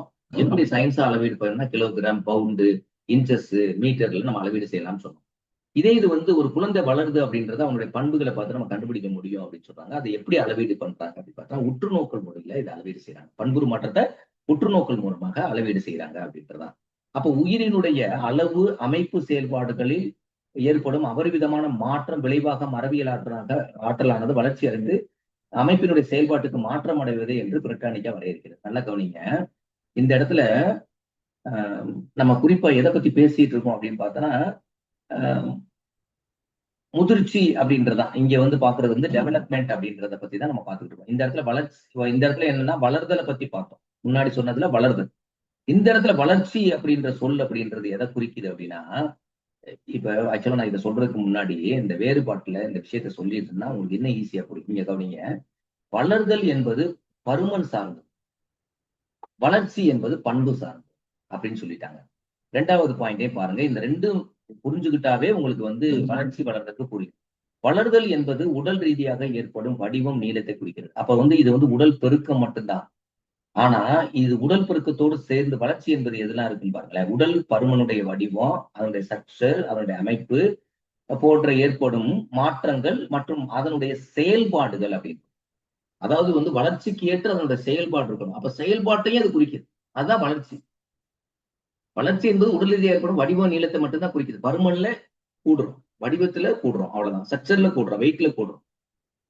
அது பெருக்கம் மட்டும்தான். ஆனா வளர்ச்சி என்பது உடல் பருமன் வடிவம் அமைப்பு இதில் எல்லாத்துலயும் மாற்றம் ஏற்படும். அந்த மாற்றத்துக்கு ஏற்றாற் போல அவங்களுக்கு செயல்பாடுகள் மாறிடும். அப்ப இந்த இடத்துல செயலும் உள்ள வரும். அப்ப வளர்ச்சி வளர்தல் பிளஸ் செயல்பாடு. அந்த அந்த உறுப்பு வளர்ந்தது மட்டும் கிடையாது, அந்த உறுப்புகள் வளர்ந்ததுக்கு பின்னாடி அந்த உறுப்புகளுக்கு உடைய செயல்பாடு இருக்கும். இப்ப சில பேரை வந்து பேத்தை பேடுன்னு சொல்றோம்ல, அவங்க என்ன அப்படின்னா உடல் நல்லா வளர்ந்துருக்கும். ஆனா அந்த வளர்ந்த ஒரு அந்த அந்த அந்த வயதுக்கு ஏற்ற உங்களுடைய பேச்சினுடைய முதிர்ச்சி இருக்காது. அப்ப இந்த இடத்துல வளர்ச்சி எப்படி இருக்கணும் அப்படின்னா, அந்த உறுப்புகள் பெருக்கம் மட்டும் கிடையாது. அந்த உறுப்புகளுக்கு பெருக்கத்துக்கு ஏற்றாற் போல என்ன நடக்கணும் அப்படின்னா, அங்க செயல்பாடு இருக்கும். அப்ப இங்க செயல் பிளஸ் வளர்ச்சி இந்த 2யும் வளர்தல் பிளஸ் செயல் 2யும் சேர்ந்து தான் நம்ம என்ன சொல்றோம் அப்படின்னா, வளர்ச்சி அப்படின்றத நம்ம சொல்றோம். சரியா? இப்ப இது அடிப்படையில இத மனதுல வச்சுக்கிட்டு இங்க வாங்க. சோ ஈஸியா உங்களுக்கு புரியும். சோ வளர்ச்சி என்ற சொல்லானது சாரி வளர்ச்சி என்பது எதை பத்தி பேசுறோம் அப்படின்னா, முன்னேற்றத்தை பத்தி பேசுறோம். டெவலப்மெண்ட்ட பத்தி பேசுறோம். என்ற சொல்லானது செயல்பாடுகளுடைய முதிர்ச்சியை குறிப்பிடுகிறது. அப்ப இங்க சொல்லும்போது உடல் முதிர்ச்சியினுடைய செயல்பாட்டுல தான் வளர்தல் நடந்தா தான் முதிர்ச்சி நோக்கி போகுது. சரியா? தொடக்கத்துல குழந்தையா இருந்தது பெரிய குழந்தையா வந்திருக்கு. சரியா? அப்ப முதிர்ச்சி நோக்கி போகக்கூடிய அந்த ஒரு செயல் நிகழ்வுல ஒரு செயல் தான் என்னது வளர்தல் அப்படின்ற ஒரு செயல். இங்க என்ன சொல்றாங்க? வளர்ச்சியில வந்து செயல்பாடு முதிர்ச்சியை குறிப்பாங்க. முதிர்ச்சியத்தை குறிக்கும். முதிர்ச்சினா என்ன அர்த்தம்? Complete entire nervous system development முடிஞ்சிருக்கு. அப்ப எல்லா உறுப்புகளும் முழுமையான வளர்ச்சி நோக்கி இருக்கு அப்படின்றது முன்னேற்றம் இருக்கு அப்படின்றத சொல்றோம். அப்ப இந்த இடத்துல என்ன சொல்லிட்டாங்க பாருங்க, நரம்பு மண்டலத்தினுடைய வளர்ச்சி முதிர்ச்சி அது மட்டும் இல்லை, எல்லா உறுப்புகளுடைய வளர்ச்சின்னு தான் அர்த்தம். மனிதர்கள் முழுமையாக செயல்படுவதற்கு தேவையான பல்வேறு திறன்களை பெற முடியும். அப்ப நரம்பு மண்டலத்தினுடைய வளர்ச்சி இருந்தா மட்டும்தான் அதனுடைய முன்னேற்றம் டெவலப்மெண்ட் இருந்தா மட்டும்தான் குழந்தைகள் என்ன திறன்களை எல்லாம் அவங்களுக்கு கொடுக்க போறோமோ அந்த ஸ்கில்ஸ் ஃபுல்லா கொடுக்கணும் அப்படின்னா அதுக்கு வந்து முழுமையாக நரம்பு மண்டலம் வளர்ச்சி அடைஞ்சிருக்கணும், முன்னேற்றம் அடைஞ்சிருக்கணும். அப்படி அடைஞ்சா தான் எல்லா திறன்களையும் அந்த குழந்தைகளுக்கு கொடுக்க முடியும் அப்படின்னு. இது வந்து இன்டைரக்ட் கொஸ்டின் கேட்பான். அப்ப எந்த திறன்களை கொடுக்கணும் அப்படின்னா அதுக்கு அடிப்படை என்ன அப்படின்னா வளர்ச்சி தான், டெவலப்மெண்ட் தான், வளர்தல் கிடையாது. ஏன்னா குழந்தை அளவுல மட்டும்தான் பெருக்கமாகுது, செயல்பாட்டை பத்தி இங்க பேச மாட்டோம். அப்ப திறன்கள்னா செயல்பாட்டுக்கு தொடர்பு இருக்கு. அப்ப திறன்கள் வரணும் அப்படின்னு வச்சுங்களேன், அப்ப ஆட்டோமேட்டிக்கா என்னது வளர்ச்சி நடந்திருக்கும். வளர்ச்சினா என்னது டெவலப்மெண்ட். இந்த இடத்துல மட்டும் வளர்தல் வளர்ச்சிக்கு வந்து ஆங்கில வேலையும் பாத்துக்க, ஏன்னா அது கொஞ்சம் குழப்பம். வளர்தல் வளர்ச்சி ஒரே மாதிரி தெரியும் எல்லாத்துக்கும் போன்ற திறன்களோ தொடரும். அப்ப வளர்ச்சி என்பது குழந்தைகளுடைய செயல்பாடுகளில் ஏற்படும் பண்புறு மாற்றத்தை. அப்ப வளர்ச்சி என்பது என்ன? முன்னேற்றம். இங்க குழந்தைகளுக்கு என்ன சொன்னோம் அப்படின்னா, இந்த இடத்துல சொல்லும் போது இது வந்து உடலமைப்பு பெரிதாவது அப்படின்னு நம்ம சொன்னோம். இந்த இடத்துல என்ன சொல்றோம் அப்படின்னு சொல்றோம்னா, பண்புறு மாற்றம், அவங்களுடைய அட்ரிபியூட்ஸ் மாறி இருக்கு, அவங்களுடைய பண்புகள் மாறி இருக்கு. இதை வந்து எப்படி அளவிட முடியும்? அப்ப வளர்ச்சி எப்படி அளவிட முடியும்னு கேட்டோம்னா உற்றுநோக்கல் முறையில நம்ம அளவிட முடியும். வளர்தலை எப்படி அளவிட முடியும்? கிலோகிராம், பவுண்ட் அது மூலமா. ஏன்னா அதை வெயிட்டை பார்க்கும் போதோ இல்ல அவங்களுடைய விகிதாச்சாரம் அந்த ஹைட் அண்ட் வெயிட் சார்ட் வச்சு பார்க்கலாம். சோ அது மூலமா அவங்க எப்படி வளர்ந்துருக்காங்க, பிஎம்ஐ சார்ட் வச்சு பார்க்கலாம், பாடி மாஸ் இண்டெக்ஸ் வச்சு பார்க்கலாம். இதெல்லாம் என்னது அப்படின்னு பார்த்தோம்னா வளருதலை அளவீடு செய்யக்கூடிய கருவிகள். ஒரு ஒரு தொடையினுடைய அளவு பார்க்கலாம், இல்ல ஒரு ஆர்ம்ஸுடைய அந்த சுற்றளவு பார்க்கலாம். இது மூலமாக அவங்க வளர்ந்துருக்காங்களான்னு நம்ம கண்டுபிடிக்க முடியும் அப்படின்னு. ஆனா வளர்ச்சியை எப்படி நம்ம பார்க்க முடியும் அப்படின்னா இது ஒரு அட்ரிபியூட்ஸ். ஒரு ஹோட்டல்ல சாப்பிட்டேன் நல்லா இருந்துச்சுன்னு சொல்லுவேன். ஆனா எதுக்காக நல்லா இருந்துச்சுன்னு எனக்கு தெரியும். ஒரு தியேட்டர்ல ஒரு படம் பார்த்திருப்பேன், அந்த படம் நல்லா இருக்குன்னு சொல்லுவேன். எதனால இருக்கான்னு தெரியும். நம்ம வந்து ஒரு ஒரு எண்ணிக்கையில நம்ம சொல்ல முடியாது. ஆனா உற்றுநோக்கல் மூலமாக நான் வந்து உற்று நோக்கி இந்த குழந்தை வளர்ந்திருக்கா வரலையான்னு பார்த்த உடனே கண்டுபிடிச்சிட முடியும். சரியா? இப்ப வளர்ச்சினா என்னன்னு புரிஞ்சிருக்கும். நான் மறுபடியும் நான் சொல்றேன். கீழே அடுத்த பாராகிராஃப்ல என்ன சொல்லியிருப்பாங்க? உயிரினுடைய அளவு அமைப்பு செயல்பாடுகளில் ஏற்படும் அபரிவிதமான மாற்றம். இந்த இடத்துல பாருங்க நல்லா பாருங்க. வளருதல் என்பது உயிரினுடைய அளவை மட்டும் சொல்லுது.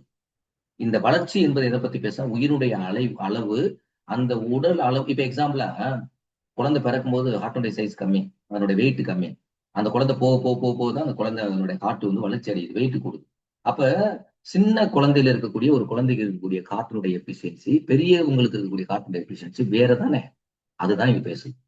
அப்ப உயிரினுடைய அளவு பெருக்கம் மட்டும் நடந்தா அங்க உயிரினுடைய அளவு பெருக்கம்னா என்ன அர்த்தம்னா ஒவ்வொரு உறுப்புகளுடைய வளர்ச்சி. அப்ப ஒவ்வொரு உறுப்புகளுடைய வளர்ச்சி இருக்குன்னா அங்க ஒவ்வொரு செல்களுடைய வளர்ச்சி இருக்கு. அதாவது வந்து collections of cells are called as tissues. A collections of disease are called as a collections of disease are called as organs. A collections of organs are called as a system சொல்லுவாங்க. அப்ப cell வளர்ந்தாவே உடல் வளருதுன்னு அர்த்தம். அப்ப ஒவ்வொரு உறுப்பு வளருது, ஒவ்வொரு திசுக்கள் வளருது, ஒவ்வொரு உறுப்பு வளருது, ஒவ்வொரு மண்டலங்களும் வளர்ச்சி அடையும். இது வந்து வந்து அளவு தான். அப்ப வெயிட் பார்த்துட்டு நம்ம கண்டுபிடிச்சிட முடியும், சுற்றளவு வச்சுக்கிட்டு கண்டுபிடிக்க முடியும். ஆனா அந்த உறுப்பு எந்த அளவுக்கு வளர்ந்திருக்கோ அந்த வளர்ந்த அந்த உறுப்பினுடைய செயல்பாடு அந்த வளர்ந்த உறுப்பினுடைய அளவுக்கு அது இருந்துச்சுன்னா அதனுடைய அளவுக்கு இருந்துச்சுன்னா மட்டும்தான் அந்த செயல் இருந்தா மட்டும்தான் அங்க வளர்ச்சி அடைந்திருக்குன்னு நம்ம சொல்லுவோம். இல்லைன்னா ஒரு பெரிய என்ன சொல்லுவான், மாஸ்டர் மாஸ்டர் நான் உங்கள்கிட்ட வடிவெட்டு ஒருத்தன் இது வந்து வேமா வந்து சைக்கிள் சுசைன்னு வேமா வருவான், சைக்கிள் சுசை உங்களை நினைச்சு வச்சாரு அப்படின்னு. 2 பேரும் அவன் பார்த்தனா உடல்லாம் பார்த்தனா பயங்கர ஆள் அப்படியே வாட்ட சாட்டம் வைப்பான், வடிவில் பயந்து ஓடுவான். கடைசியில் பார்த்தனா எதுக்கு வந்திருக்கு அப்படின்னு சொன்ன உடனே ஒரு சின்ன குரல்ல, குழந்தை குரல்ல, மாஸ்டர் மாஸ்டர் உங்ககிட்ட நாங்க வந்து கத்துக்கணும் மாஸ்டர் அப்படின்னு அனுப்பியிருக்காரு. யாரா அந்த சைக்கிள் சுசேன்னு தலையில இப்படி அடிப்பான் வடிவேலு. அப்ப இப்ப வளர்ந்திருக்கான். ஆனா அவனுடைய குரல், அவனுடைய செயல்பாடு எல்லாம் பார்த்தோன்னா இன்னும் அவனுக்கான வளர்ச்சி வரல, வளர்ச்சி நடக்கல, முன்னேற்றம் நடக்கல. இதுதான் பேத்த பேடுன்னு சொல்றது. அப்ப உறுப்புகளுடைய வளர்ச்சிக்கு தகுந்தால் போல அதனுடைய செயல்பாடு, இதான் ரொம்ப கீ கான்செப்ட். உறுப்புகளுடைய வளர்ச்சிக்கு தகுந்தால் போல் அந்த உறுப்புகளுடைய செயல்பாடுகள் இருந்தா மட்டும்தான் அதுக்கு பேர் என்னன்னு சொல்றோம்னா வளர்ச்சின்னு சொல்றோம், முன்னேற்றம் சொல்றோம். இப்ப புரிஞ்சிருக்குன்னு நினைக்கிறேன். சோ அப்ப வந்து அபரிவிதமான மாற்றம் ஆகியன விளைவாக மரபியல் ஆற்றல் வளர்ச்சியடைந்த அமைப்பினுடைய செயல்பாட்டை மாற்றம் அடைவதா. என்ன பிரிட்டானிக்கா என்ன சொல்றாங்க, வளர்ச்சிக்கு என்ன சொல்றாங்க, அதே அங்க ஒரு டெபினேஷன் கொடுத்தாருல, உருவ அமைப்புல வேறுபடுதுன்னு சொல்லிட்டு. இவங்க இதே இது என்ன சொல்றாங்க அப்படின்னா, பிரிட்டானிக்கா தான் இந்த டெபினேஷனை வரையறுக்கிறாங்க. உயிரினுடைய அளவு, அமைப்பு, செயல்பாடு ஏற்படும் அபரிதமான மாற்றம் ஆகியோருடைய விளைவாக மரபியல் ஆற்றல், அதாவது என்னன்னா இது வந்து ஜெனட்டிக்கல் பண்பு. ஏன்னா ஆல்ரெடி வந்து எல்லாமே பெர்ஃபெக்டா ஜெனடிக் சென்டர்ல இருக்குது. சரியான சூழலை கொடுத்தோம் அப்படின்னா அது வளர்ந்து வந்துடும். நல்ல விதை, வீரியமா இருக்கக்கூடிய விதைக்கு நல்ல என்விரான்மெண்ட் கொடுத்து நல்லா வளர்ச்சி, தண்ணி, உரம்லாம் கொடுத்து வளர்ந்தோம்னா நிறைய காய்க்க ஆரம்பிச்சு. அது மாதிரியே ஆல்ரெடி அந்த விதைக்குள்ளதான் அது இருக்கு அந்த திறன். அவ்வளவு பெரிய ஆலமர விதை பார்த்தோன்னா ரொம்ப ரொம்ப ஒரு விதைக்குள்ள 50 விதை இருக்கும். ஒரு ஒரு பழத்தை எடுத்து பார்த்தீங்கன்னா அதுக்குள்ள நிறைய விதை கிடக்கும். இவ்வளவு மைனூட்டான ஒரு விதையில இவ்வளவு பெரிய ஒரு விருட்சம் வருது. எவ்வளவு பெரிய ஆலமரம், சில பார்த்தீங்கன்னா எவ்வளவு பெரிய காலம் கடந்து இருக்கக்கூடிய ஆலமரங்கள் பார்த்தீங்கன்னா காட்டுப்பகுதியில இவ்வளவு பெரிய விருட்சமா இருக்கும். அது இதனுடைய ஒட்டுமொத்த தன்மை எதுக்குள்ள இருந்துச்சு, அந்த விதைக்கு உள்ளதானே இருந்துச்சு. அதே மாதிரிதான் மனிதனுடைய குழந்தையினுடைய வளர்ச்சி என்பது தாயிட்ட இருந்து வந்த அந்த 23 குரோம்ஸும், அதே மாதிரி தந்தையிட்ட இருந்து வந்த 21 அண்டத்திலிருந்து வந்த பெண்கிட்ட இருந்து வரக்கூடிய அண்டத்திலிருந்து வரக்கூடிய 23 குரோம்ஸும், தந்தையிட்ட இருந்து வந்த 23, இந்த 23 குரோம்சோம் சேர்ந்து 46 குரோம்சோம்ஸா மாறும்.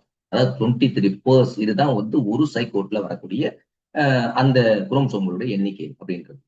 இதுல வந்து என்ன அப்படின்னா, இதுதான் கடைசி குரோம்சோமா 23வது குரோம்சோம் செக்ஸ் குரோம்சோம் சொல்லக்கூடிய XX XY சொல்றோம்ல. ஃபீமேலா இருந்தா XX, மேலா இருந்தா XY அப்படின்றது சொல்லுவோம். சரியா? சோ அந்த அடிப்படையில தான் இந்த குரோம்சோம்ஸ் வந்து பிக்ஸ் ஆகும். அதே மாதிரி இன்னொருத்தர் ஹர்லாக் அப்படின்றவரு இந்த வளர்ச்சிக்கு ஒரு டெபினிஷன் கொடுக்கிறார். முதிர்ச்சியினுடைய அனுபவங்களின் விளைவுகளால் ஏற்படும் சீரான யூகிக்கக்கூடிய அபரிவிதமான தொடர் மாற்றமே வளர்ச்சி என்று சொல்றாங்க. இவர் என்ன சொல்றாரு, முதிர்ச்சியினுடைய அனுபவம். இப்ப வந்து வளர்ச்சி முடிஞ்சிருச்சு, முதிர்ச்சிக்கு வந்து முதிர்ச்சி நோக்கி போயிட்டு இருக்கு, அப்புறம் முன்னேற்றம் நடந்துகிட்டு இருக்குன்னு அர்த்தம். அப்ப இது வந்து ஒரு சீரான அப்படின்னா, ஒரு சீரா அப்படின்னா ஒரு ஒரு கரெக்டா அதனுடைய சிஸ்டமேட்டிக்கா யூகிக்கக்கூடிய, அதாவது யூகித்து, அதாவது அனுமானத்தின் மூலம். யூகம்னா என்னது, அனுமானம். நீங்க ரிசர்ச்ல பார்த்தோம் அப்படின்னா tentative answer to the question சொல்லுவாங்க அப்படின்னா ஹைபோதிசிஸ். அது மாதிரி தான் ஹைபோதிசிக்கல் தான், இது ஹைபோதட்டிக்கல் தான். வளர்ச்சியை பார்க்கும்போது நம்ம கண்டுபிடிக்க முடியும், ஓ இவன் வளர்ந்துருக்கான். சின்ன பையன்ல பார்த்தேன் இவ்வளவு பெரிய வேணா வளர்ந்துருக்கான், என்ன படிச்சுட்டு இருக்கான் அப்படின்னு கேட்பாங்க.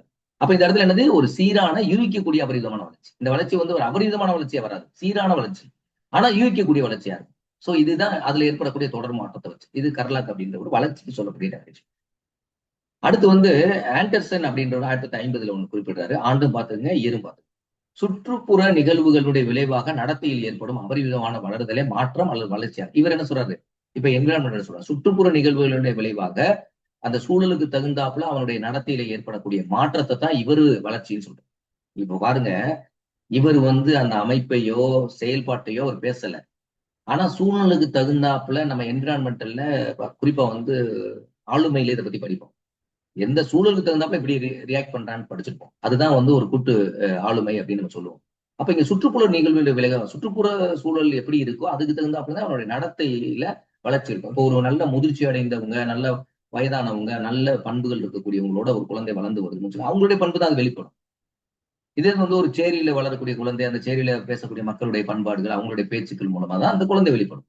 சோ வித்தியாசம் உங்களுக்கு தெரியும். இது மாதிரி தான் ஆண்டர்சன் வந்து குறிப்பிடுறாரு. அடுத்து பார்த்தோம் அப்படின்னா, இதுல பிரின்சிபல்ஸ்ல வந்து கர்லாக் அப்படின்றது 2015 ரொம்ப லேட்டஸ்டா சொல்றோம். அவர் வந்து குழந்தைகளுடைய டெவலப்மெண்ட்ல ஒரு குழந்தைகளுடைய வளர்ச்சி அப்படின்னு ஒரு நூல் வெளியிடுறாரு, ஒரு புத்தகம் வெளியிடுறாரு. அந்த புத்தகத்துல வளர்ச்சியை பத்தி 10 கொள்கையில குறிப்பிடுறாரு. அப்ப வந்து கேட்பாங்க, பிரின்சிபல்ஸ் அண்ட் குரோத் அண்ட் டெவலப்மெண்ட்ல கர்லாக் வந்து எந்த ஆண்டு இந்த குழந்தைகள் வளர்ச்சியை பத்தியான கொள்கையை வெளியிட்டாரு அப்படின்னு கேட்டாங்கன்னா 2015. அதே மாதிரி எத்தனை கொள்கைகளை அவர் வெளியிட்டாருன்னு கேட்டாங்கன்னா 10 கொள்கைகளை வெளியிட்டாங்க. இல்ல இந்த 10 கொள்கையில இதுல உள்ளக்கூடிய ஏதாவது 3 கொள்கை கொடுத்து 4வது கொள்கை கொடுத்து எது கர்லாக்கினுடைய கொள்கையில வராதுன்னு கேட்கலாம். இல்ல எல்லா கொள்கையும் ஒரு 3 கொள்கையை கொடுத்துட்டு ஆல் தி அபோவ் கொஸ்டின் கேட்கலாம். அப்ப இந்த 10 கொள்கை அப்படின்றத நம்ம பார்த்தாலும், அப்ப வளர்ச்சியானது முன்னேற்றத்துக்கு உட்பட்டதா, வளர்ச்சி என்பது வளர்ச்சியானது மாற்றத்துக்கு உட்பட்டது. அப்படின்னா இது மாற்றம், டிரான்ஸ்பர்மேஷன் இருக்கு இதுல அப்படின்னு சொன்னா, வளர்ச்சியானது மாற்றம். இப்ப நேத்து 5 வயசுல பார்த்த ஒரு குழந்தைக்கும் 10 வயசுல அந்த குழந்தை பாக்குறதுக்கும் 30 வயசுல பாக்குறதுக்கும் வித்தியாசம் இருக்கு. கமலஹாசனா களத்தூர் கண்ணம்மாள்ல பார்க்கும்போது சின்ன பையல பார்க்கும்போது எப்படி இருந்துச்சு, அதுக்கடுத்து பார்க்கும்போது விஸ்வரூபத்தில் வரும்போது எப்படி இருந்தாரு, இப்போ வரக்கூடிய படத்துல எப்படி இருந்தாரு, இப்போ பார்க்கும்போது அவருடைய உருவம் எப்படி இருக்கு. அப்போ மாற்றத்துக்கு உட்பட்டுதான் இருக்கா, மாறிக்கிட்டே வருது, டிரான்ஸ்ஃபார்ம் மாற்றமா. அதே பார்த்த குழந்தையில பார்த்த ஒரு அழகு இப்ப இருக்குமா, இருக்காது, மாறிட்டே வரும்.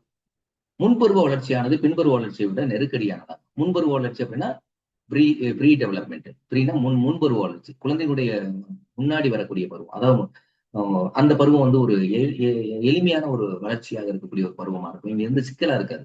ஆனா பின்பருவ வளர்ச்சி, அதாவது குழந்தைகளுடைய முன்பருவ வளர்ச்சி அப்படின்றது குழந்தைகளுடைய வளர்ச்சியினுடைய முன்னிலை, அதாவது முதல் தொடக்க நிலைன்னு சொல்லுவோம். அந்த தொடக்க நிலையில வளர்ச்சி எப்படி இருக்கும் அப்படின்னு பார்த்தோம்னா எளிமையானதாக இருக்கும், காம்ப்ளிகேஷன் இருக்காது.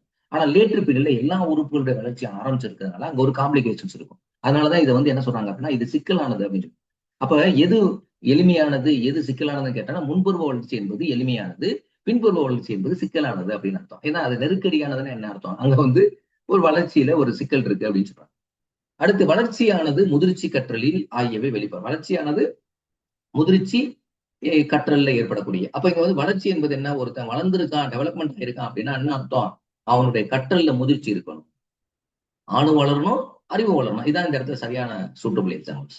அடுத்து வளர்ச்சி சார் நடைமுறை, டெவலப்மெண்டல் டாஸ்க்னு சொல்றோம்ல, அந்தந்த வயதுக்குரிய பண்புகள், அந்தந்த வளர்ச்சிக்குரிய பண்புகள், அந்தந்த வயதுக்குரிய பண்புகள் அந்தந்த வயசுல நடந்தா மட்டும்தான் அது பேர் டெவலப்மெண்டல் டாஸ்க்னு சொல்லுவாங்க. பிஜிடிஆர்ல சிலபஸ்ல டெவலப்மெண்டல் டாஸ்க் வச்சிருக்காங்க. அந்தந்த வயதுக்கு நம்ம என்ன பண்புகள் எதிர்பார்ப்போம், என்ன உடல் பண்புகளை சொல்லியிருக்காங்களோ அது வளர்ச்சி அடைஞ்சிருந்தா மட்டும்தான்.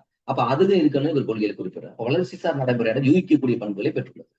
அது அப்ப இந்த பண்புகளை எப்படின்னா யூகிக்க முடியும் அப்படின்னா அனுமானத்தின் மூலமாக வளர்ச்சி அடைஞ்சிருக்கு அப்படின்றத நம்ம ஒரு அவங்களுடைய செயல் மூலமாக, அனுமானத்தின் மூலமாக நம்மளால சொல்ல முடியும், உங்களை செயலை பார்த்து. அடுத்து வளர்ச்சி சார் நடைமுறையான யூகிக்கக்கூடிய ஒன்றாக முடிச்சாச்சு. வளர்ச்சியில் தனிநபர் வேறுபாடு காணப்படும்.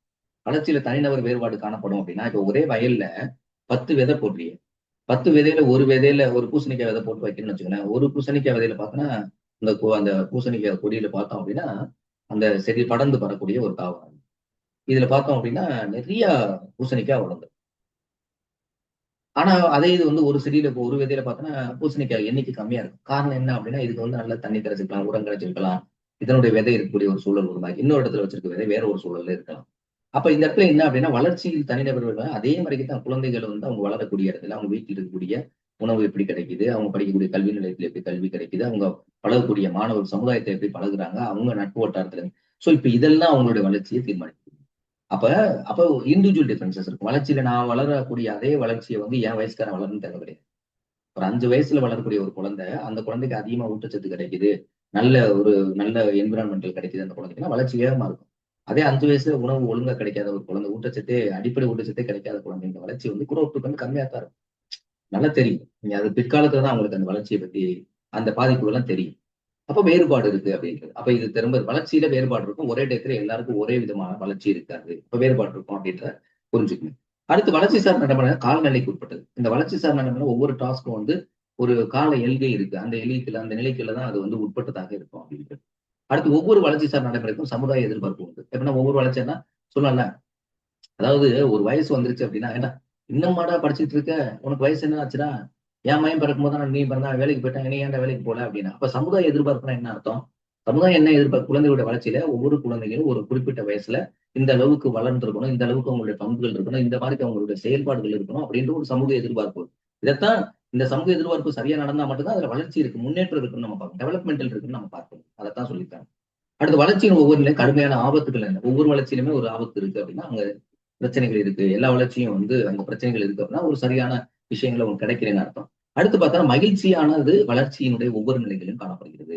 மகிழ்ச்சியானது எப்படி ஆபத்துக்கள் நிறைந்தது இருக்கோ அப்போ ஒவ்வொரு வளர்ச்சியிலுமே அங்க ஒரு மகிழ்ச்சியும் அங்க இருக்கு அப்படின்ற ஒவ்வொரு நிலைகளையும் மாறுபடும் போது ஏற்படுது அப்படின்ற சொல்றாங்க. சோ இது என்ன அப்படின்னு பார்த்தோன்னா இப்ப நம்ம வளருதல் வளர்ச்சியுடைய பொருள் அந்த மீனிங் மட்டும் தான் நம்ம இதுல பார்த்திருக்கோம். அதுக்கடுத்து ஆக்சுவலா நான் இந்த அமர்வுலேயே உங்களுக்கு இந்த அதாவது டெவலப்மெண்ட் அதாவது குரோத் அண்ட் டெவலப்மெண்ட்டுக்கு இருக்கக்கூடிய முன்னேற்ற டிஃபரன்சியேஷன் நான் சொல்லிடுறேன். இது ரொம்ப முக்கியமானது. பெரும்பாலும் என்ன அப்படின்னு இந்த இந்த வேறுபாடு நீங்க பார்த்தாவே தெரியும். இந்த பாயிண்டே உங்களுக்கு கொஸ்டின்ல கேட்டிருப்பான். சோ வளருதல் என்பது பருமன் சார்ந்தது. அப்ப உடல் பெருக்கம் மட்டும்தான் இங்க. வளர்ச்சி என்பது பண்பு சார்ந்த ஒவ்வொரு உறுப்புகள் வளர்றதுக்கு தகுந்தாப்புல அதனுடைய செயல்பாடுகள் அதனுடைய இருக்கணும் அப்படின்றோம். அப்ப அந்த செயல்பாடு இருந்தா மட்டும்தான் நம்ம அந்த வந்து வளர்ச்சி நடந்திருக்கு அப்படின்னு சொல்ல முடியும். அப்ப இங்க பண்பு, இது பருமன். இந்த வார்த்தை ரொம்ப முக்கியமான கீவேர்டு. வளருதல் என்பது உடல் ரீதியாக ஏற்படும் வடிவ நீளத்தையும் குறிக்கிறது. அதாவது எடை, அதனுடைய நீளம், அதனுடைய அகலம், இதை வச்சுதான் வடிவத்தை நம்ம சொல்றோம் வளருதல். ஆனா வளர்ச்சி என்பது உடல் பருமன், அதுக்கும் இருக்கும், உடல் பருமன் இருக்கும், அதனுடைய வடிவம், அமைப்பு எல்லாத்தையும் வச்சுக்கிட்டு பிளஸ் அதனுடைய செயல்பாடு எப்படி இருக்கு அப்படின்றது சேர்த்து. அப்ப இங்க செயல்பாடும் சேர்ந்தது, அவனுடைய செயல்கள் இருக்கணும். வளர்ச்சி சார் செயல்கள் சொல்றோம்னா அந்தந்த வயதுக்கு தகுந்த செயல்பாடு இருக்குன்னு சொல்றோம் பத்தியா. அதைத்தான் நம்ம என்ன சொல்றோம்னா மாற்றங்கள் அப்படின்னு நம்ம சொல்றோம். அடுத்து வளர்தலானது வாழ்நாள் முழுவதும் தொடர்பு இல்லை. அப்ப குரோத்ன்றது வந்து என்ன அப்படின்னா, வளர்தல்ன்றது குரோத்ன்றது வாழ்க்கை முழுவதும் கிடையாது. வளர்ச்சி என்பது ஒரு குறிப்பிட்ட வயது வரைக்கும் தான் நடக்கும். தாவரமா இருந்தாலும் அது ஒரு குறிப்பிட்ட வயது வரைக்கும் நடக்கும். முதிர்ச்சி வந்துருச்சு அப்படின்னா வளர்ச்சி நின்றும். அதான் சொல்லுவோம், வளர்தலானது வாழ்நாள் முழுவதும் தொடர்வதில்லை. முதிர்ச்சி நிலையை அடைந்தவுடன் வளர்தல் நின்றுவிடும். அப்ப முதிர்ச்சிக்கு போனோம், இது பேர் வந்து மெச்சுரேஷன் சொல்லுவாங்க. அதாவது எப்பவுமே டாபிக்ல வந்து அவங்க கொடுத்துருக்கிறது ஒன்லி உங்களுக்கு வந்து வளர்ச்சியும், அதாவது குரோத் அண்ட் டெவலப்மெண்ட் மட்டும் தான் சொல்லியிருக்காங்க. ஆனா இன்னொன்னு வந்து குரோத் டெவலப்மெண்ட்டுக்கு இடையில மெச்சுரேஷன் ஒண்ணு மூணாவது இருக்கு. மூணாவது மெச்சுரேஷன் சொல்லுவாங்க. அதாவது வந்து அது வந்து என்னன்னா மெச்சுரேஷன் அப்படின்னு சொல்லுவாங்க, முதிர்ச்சி அப்படின்னு சொல்லுவாங்க. அப்போ எப்போ மெச்சுரேஷன் வந்துருச்சோ அப்ப ஆட்டோமேட்டிக்கா வளர்ச்சி நின்றோம். ஆனா வளர்ச்சியானது வாழ்நாள் முழுவதும் தொடர்ச்சியாக நடைபெறக்கூடிய எது டெவலப்மெண்ட். அப்ப டெவலப்மெண்ட்னா இப்ப ஒருத்தன் வந்து 60 வயசு ஆயிடுச்சு. 61 வயசுல புதுசா ஏதாவது ஒரு விஷயத்தை அவன் கத்துக்கிட்டான் அப்படின்னா அவனுடைய அறிவு வளத்துல அவனுடைய மாற்றம் காணும். அப்ப நீங்க வந்து வளர்ச்சி என்பது அவன் இறக்குற வரைக்கும் நடந்துகிட்டே இருக்கும். அப்ப வாழ்நாள் முழுவதும் நடக்கக்கூடிய. அப்ப கேட்பாங்க, இது லைஃப் லாங், அது கண்டினியூஸான்னு கேட்பாங்க. டெவலப்மெண்ட் என்பது கண்டினியூஸ், பட் குரோத் என்பது நாட் கண்டினியூஸ். அப்ப கண்டினியூஸ் அல்லது நாட் கண்டினியூஸ் கொஸ்டின்ல கேட்பாங்க. அடுத்து பார்த்தோம் அப்படின்னா, வளர்தல் மூலம் ஏற்படும் மாற்றமானது அளவிடக்கூடியது, எண்ணக்கூடியதுன்னா அளவீடு பண்ண முடியும். அது மாதிரி இடையில பார்த்தா உங்களை அளவீடு எண்கள்லாம் நம்மளால குறிப்பிட முடியும். அதான் அளவீடு என்பது கரெக்டா அந்த ஒரு இதுதான் இவ்வளவுதான் வளர்ந்திருக்கு அப்படின்னு நம்ம அளவீடுல பவுண்டு, வெயிட், இன்ச்சஸ், மீட்டர்ல குறிப்பிட முடியும். இந்த மாற்றத்தை அளவிடக்கூடியது. அப்ப வளர்தல்ல ஏற்படக்கூடிய மாற்றத்தை அளவீடு செய்ய முடியும். ஆனா இது வந்து அளவீடு எண்கள்ல அளவீடு செய்ய முடியும். ஆனா ஏன்னா இது பண்பு சார்ந்தது. வளர்ச்சி முன்னேற்றம் என்பது பண்பு சார்ந்தது. அப்ப இதை நம்ம என்ன பண்ண முடியாது, அளவிடுறது எப்படி அளவிட முடியும் அப்படின்னா, அவங்களுடைய நடத்தைய நம்ம உற்று நோக்கி அந்த நடத்தையின் மூலமாக ஏற்படக்கூடிய அவங்க மென்டல் ப்ராசஸ வந்து உற்றுநோக்கல் முறை, அப்சர்வேஷன் முறையில தான் நம்ம அளவிட முடியும். இது ரொம்ப முக்கியமானதுங்க. வளர்றதுல எப்படி நீங்க அளவீடு செய்யறீங்க அப்படின்னா, அது என்னால அளவீடு செய்யறோம், அளவிடக்கூடியது அப்படின்றது. ஆனா முன்னேற்றம் என்பது அது வளர வளர அதுக்கு முன்னேற்றம், அந்த வேறுபாடு இருப்பாங்க. அதே இது உற்றுநோக்கல் முறையில தான் அவங்களுடைய ஏன்னா செயல்களை பார்க்கணும் அப்படின்னு வச்சுக்கோங்க. வளர்ச்சி என்பது செயல் நடத்தையில் ஏற்படும் முன்னேற்றத்தை குறிக்கிறது அப்படின்னா, அவங்களுடைய செயல் நடத்தை சொல்லலாம். என்னன்னா அவங்க வயசுக்கு ஏற்ற செயல், ஏதாவது ஒரு வேலையை கொடுத்து அவன் செய்ய சொன்னா, உன் வயசுக்கு ஏற்ற செயல்பாடு இல்லையே, ஒரு மாதிரிக்கு வித்தியாசமா இருக்கே அப்படின்னு சொல்லுவாங்க. அப்ப இங்க உற்றுநோக்கல் முறையில தான், உற்றுநோக்கல் அப்சர்வேஷன், இது ஒரு பழமையான முறை அப்படின்னு சொல்லுவாங்க. ஆன்மீக இது ஆன்மா இது ஆளுமை அளவிடக்கூடியதுலயும் ஒரு பழமையான முறை கூட சொல்லலாம். அப்புறம் வளர்தல் வந்து செல்கள் பெருக்கத்தினால் ஏற்படும். வளர்ச்சி ஏன் நடக்குது அப்படின்னு கேட்டா கொஸ்டின், அதை நான் தொடக்கத்துல சொன்னேன். செல்லு வளருது, ஒவ்வொரு செல்லும் வளருது. Structural and functional unit of the human being அப்படின்னா செல்லு தான். Structural and functional unit of the human being இல்ல, லிவிங் ஆர்கானிசம், உயிருள்ள எந்த பொருளும் எடுத்தாலும் அதனுடைய அடிப்படை அழகுன்னு பார்த்தோம்னா செல்லு தான். அப்ப செல்லுடைய தொகுப்பு தான் திசுக்களுடைய தொகுப்பு உறுப்புகளுடைய தொகுப்பு வந்து மண்டலம் சொல்றோம். அப்ப செல்லு வளர்றதுனாலதான் பெருக்கம் இருக்குதுன்னு சொல்லிட்டாங்க. அடுத்து பார்த்தோம்னா வளர்ச்சியானது சீராக முன்னேறக்கூடியதாக இருக்கும். இங்க வந்து அதாவது ஒரு குரோத்ன்றது அதாவது வந்து சீக்வன்சியலா இருக்கும், சீராக இருக்கும். டக்குனு வேகமா குரோத் ஆகும், அப்புறம் திடீர்னு டவுன் ஆகும், அப்புறம் குரோத் ஆகும், அப்படி கிடையாது. கட்டல் லேர்னிங்ல பார்த்தோம் அப்படின்னா, லேர்னிங் கர்வ்ல நீங்க பாத்தீங்கன்னா தெரியும். கட்டல் என்பது வேகமா பீக்கா போகும், திடீர்னு பிளாட்டிவ் ஸ்டேஜுக்கு வரும், நோ ப்ராக்ரஸ் ஸ்டேஜுக்கு வரும், அப்புறம் திடீர்னு டிக்ளைன் ஆகும். இது மாதிரி இங்கே கிடையாது. பட் வளர்ச்சி முன்னேற்றம் என்பது என்ன, ஒரு சீராக இருக்கும். அதாவது ஒரு சிஸ்டமேட்டிக்கா இருக்கும், சீரா இருக்கும், முறைப்படி இருக்கும். அடுத்து பார்த்தோம் அப்படின்னா என்னென்ன ஃபேக்டர்ஸ் எல்லாம் குழந்தைகளை வந்து எந்தெந்த இதுல அஃபெக்ட் பண்ணுது, என்னென்ன காரணிகள்ஸ் அப்படின்னு நம்ம பார்த்தோம் அப்படின்னா, வளர்ச்சி அதாவது குரோத் அண்ட் டெவலப்மெண்ட்டை பாதிக்கக்கூடிய காரணிகள். ஒரு குழந்தைக்கு வந்து வளர்ச்சியும் இருக்கணும், முன்னேற்றமும் இருக்கணும் அப்படின்னா அந்த குழந்தைகளுக்கு வந்து என்ன காரணிகள்லாம் அதுக்கு தாக்கத்தை ஏற்படுத்துது, இது மிக முக்கியமானது. அதுல வந்து பார்த்தோன்னா 3 ஸ்டேஜா பிரிக்கிறோம். ஒண்ணு வந்து ப்ரீநேட்டல் ஃபேக்டர்ஸ், இன்னொன்னு போஸ்ட் நேட்டல் ஃபேக்டர்ஸ், இன்னொன்று வந்து சோசியல் ஃபேக்டர்ஸ். இந்த 3 காரணிகளை பொறுத்து தான் அதில் அந்த குழந்தையினுடைய வளர்தல் மற்றும் வளர்ச்சி, அதாவது குரோத் அண்ட் டெவலப்மெண்ட்டை நம்ம வந்து கண்டுபிடிக்க முடியும். அப்ப ப்ரீநேட்டல் ஃபேக்டர்ஸ் அப்படின்னா குழந்தைகள், அதாவது கருவில் இருக்கும்போது, குழந்தை பிறக்கலை. போஸ்ட் நேட்டல்னா குழந்தை பிறந்ததுக்கு பின்னாடி இருக்கக்கூடிய ஸ்டேஜுக்கு பேர் என்ன, அப்போ வந்து என்விரான்மெண்டல் சம்மந்தப்படுது. அடுத்து சமூக காரணி அப்படின்றது இந்த ரெண்டோட தொடர்பு இருக்கக்கூடிய அதாவது குழந்தை வளரக்கூடிய சூழல் இருக்கக்கூடிய அவங்களுடைய சமூக பண்புகள், சமூக சூழலை பொறுத்து வரக்கூடிய இந்த 3 காரணி. அப்ப எத்தனை காரணிகள் கேட்டனா மிக முக்கியமா 3 காரணி. ஒன்னு prenatal factors, answer A. Answer B postnatal stage. Answer C வந்து social factors. Answer D all the above நமக்கு. அதுல ஒவ்வொரு காரணிகளும் இப்ப ப்ரீநேட்டல் ஸ்டேஜ் குழந்தை கருவுல இருக்கும் போதெல்லாம் எதெல்லாம் அந்த குழந்தைக்குன்னா இங்க வந்து ஜெனடிக் பண்பு டாமினேட் பண்ணுன்னு நான் தொடக்கத்தில் சொன்னேன். அப்ப ஜீன்களுடைய ஆற்றல் வந்து அங்க முக்கியமானது. ஜீன்களுடைய ஆற்றல் நல்லா அபரிவிதமா இருக்கிறதுனா அந்த குழந்தையோட குரோத் நல்லா குழந்தை பிறக்கும் போதே அதுக்கு ஒரு குறிப்பிட்ட எடை நல்ல எடை இருக்கும் வெயிட். பாலினம் ஆணா பெண்ணா அப்படின்றது வந்து ப்ரீநேட்டல் ஸ்டேஜ்ல முடிவாயிரும். அங்கவே தெரியும் ஆளினமா பெண்ணமா. இப்பெல்லாம் வந்து பாலினத்தை வந்து ஸ்கேன் பண்ணி பார்க்கும்போது சொல்லக்கூடாதுன்னு சொல்றாங்க பார்த்தீங்களா? அப்ப பாலினம் அங்கவே நம்ம ஐடென்டிபிகேஷன் ஆயிருது. அடுத்து பார்த்தீங்கன்னா கருக்கு ஹார்மோன், கருக்கு தொடர்பு இருக்கக்கூடிய அந்த ஹார்மோன்கள் அங்க செக்ரீஷன் இருக்கும். அதை பொறுத்துதான் அந்த குழந்தையோட வளர்ச்சி இருக்கும். அது கரெக்டா இருந்துச்சுன்னா அது மாதிரி கரு வளர்தலுடைய பண்புகள் எப்படி இருக்கு அப்படின்றது. அப்புறம் தொப்புள் கொடி காரணி. தொப்புள் கொடினா தாய் சேய் இணைப்பு திசுன்னு சொல்லக்கூடியதான். குழந்தைக்கு உள்ள எல்லா விதமான ஊட்டச்சத்துமே இந்த தாய் சேய் பெண் பிளசண்டான்னு சொல்லக்கூடிய அது வழியா தான் இந்த உணவுக்கு வந்து தொப்புள் கொடி பிளசண்டான்னு சொல்லுவாங்க ஆங்கிலத்துல. அது மூலமா தான் அந்த குழந்தை அது சரியா அதுல ஏதாவது அடைப்பு இல்லை, அது சரியா ஃபங்க்ஷனிங் ஆனா மட்டும்தான் ப்ராப்பரான நியூட்ரிஷன்ஸ் வந்து குழந்தைக்கு போக முடியும். அப்போ குழந்தை வளரும். தாய்கிட்ட இருந்து தான் உடிச்சது குழந்தைக்கு போகும். அப்புறம் தாயினுடைய பண்புகள். இந்த இடத்துல பாருங்க பண்புகள்லாம் அட்ரிபியூட்ஸ், வளர்ச்சியை பத்தி பேசுறோம், முன்னேற்றத்தை பத்தி.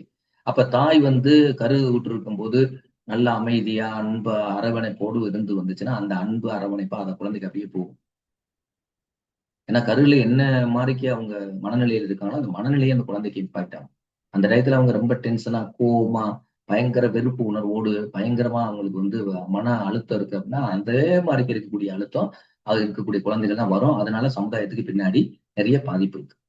அடுத்து வந்து பிறப்புக்கு பிந்திய காரணிகள் அப்படின்னா போஸ்ட்நேட்டல் ஸ்டேஜ்னு சொல்லுவோம். குழந்தை பிறந்ததுக்கு பின்னாடி சூழல் முக்கியமானது. அப்ப குழந்தை பிறந்ததுக்கு முன்னாடி சத்துணவு சரியா சத்தான உணவு கொடுக்கணும், தொற்றுநோய் வரவிடாம பாத்துக்கணும், ஹார்மோன்களுடைய ஆதிக்கம் அதிகமா இருக்க வேதியியல் நிகழ்வுகள் இதெல்லாமே கெமிக்கல் சேஞ்சஸ் எல்லாம் உடம்புல நடக்கும் மெட்டபாலிக் ப்ராசஸ்னால. ஒவ்வொரு வயதுக்கு ஏத்தாப்புல அந்த மெட்டபாலிக் ப்ராசஸ் இருக்கு. அடுத்து சமூக காரணிகள் பார்த்தோம்னா சமூக பொருளாதார நிலை.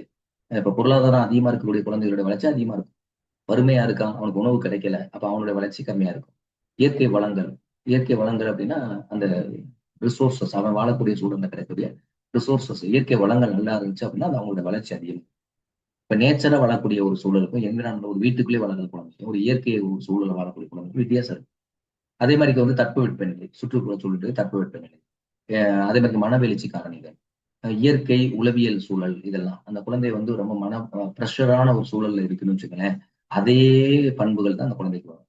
அடுத்து கலாச்சார காரணம், கல்ச்சுரல் இம்பாக்ட் அப்படின்னு சொல்லுவாங்க. எந்த சூழல்ல எந்த கலாச்சாரத்தை வளர்றோமோ அந்த கலாச்சாரத்தினுடைய பின்பகுதி. ஏன்னா இந்திய நாடு என்பது கலாச்சாரத்தினுடைய அடிப்படையில தான் மக்களுடைய வளர்ச்சி இருக்கும். இப்ப தமிழ்நாட்டுல ஒரு கலாச்சாரம் இருக்கும், ஆந்திரால ஒரு கலாச்சாரம் இருக்கும், வடநாட்டுல ஒரு கலாச்சாரம் இருக்கும். நம்ம கலாச்சார வேறுபாடு இருக்கும். அப்ப அந்த கலாச்சாரத்தினுடைய பண்புகளை தான் அந்த குழந்தைகள் தாங்கி வருவாங்க. அது நல்ல கலாச்சார பண்புள்ள குழந்தையா கலாச்சாரத்துல வளர்ந்து வருதுன்னா அந்த கலாச்சாரத்துல வளர்ந்த குழந்தைகளை வச்சு நல்லா இருக்கும். இதெல்லாம் சமூக காரணிகள். இப்ப இதுல எப்படி கொஸ்டின் கேட்பாங்கன்னா எத்தனை ஸ்டேஜ் இருக்குன்னு கேட்பாங்க, காரணிகள் கேட்பாங்க. ஒவ்வொரு ஸ்டேஜ்லயுமே என்னென்ன இதுல கொடுத்துருக்கக்கூடிய ஒரு விஷயத்தை இப்ப கரு வளர்ந்த பண்புகள் அப்படின்னு கொடுத்துட்டு இது ப்ரீநேட்டல் ஃபேக்டரா போஸ்ட்நேட்டல் ஃபேக்டரான்னு கேட்பாங்க. இப்ப இயற்கை மற்றும் உளவியல் சூழல்னு கொடுத்துட்டு இது சோசியல் ஃபேக்டரா போஸ்ட்நேட்டல் ஸ்டேஜா ப்ரீநேட்டல் ஸ்டேஜ்னா கேட்பாங்க. சோ இந்த படத்தை ரொம்ப தெளிவாவே பாத்துங்க, மிக முக்கியம்.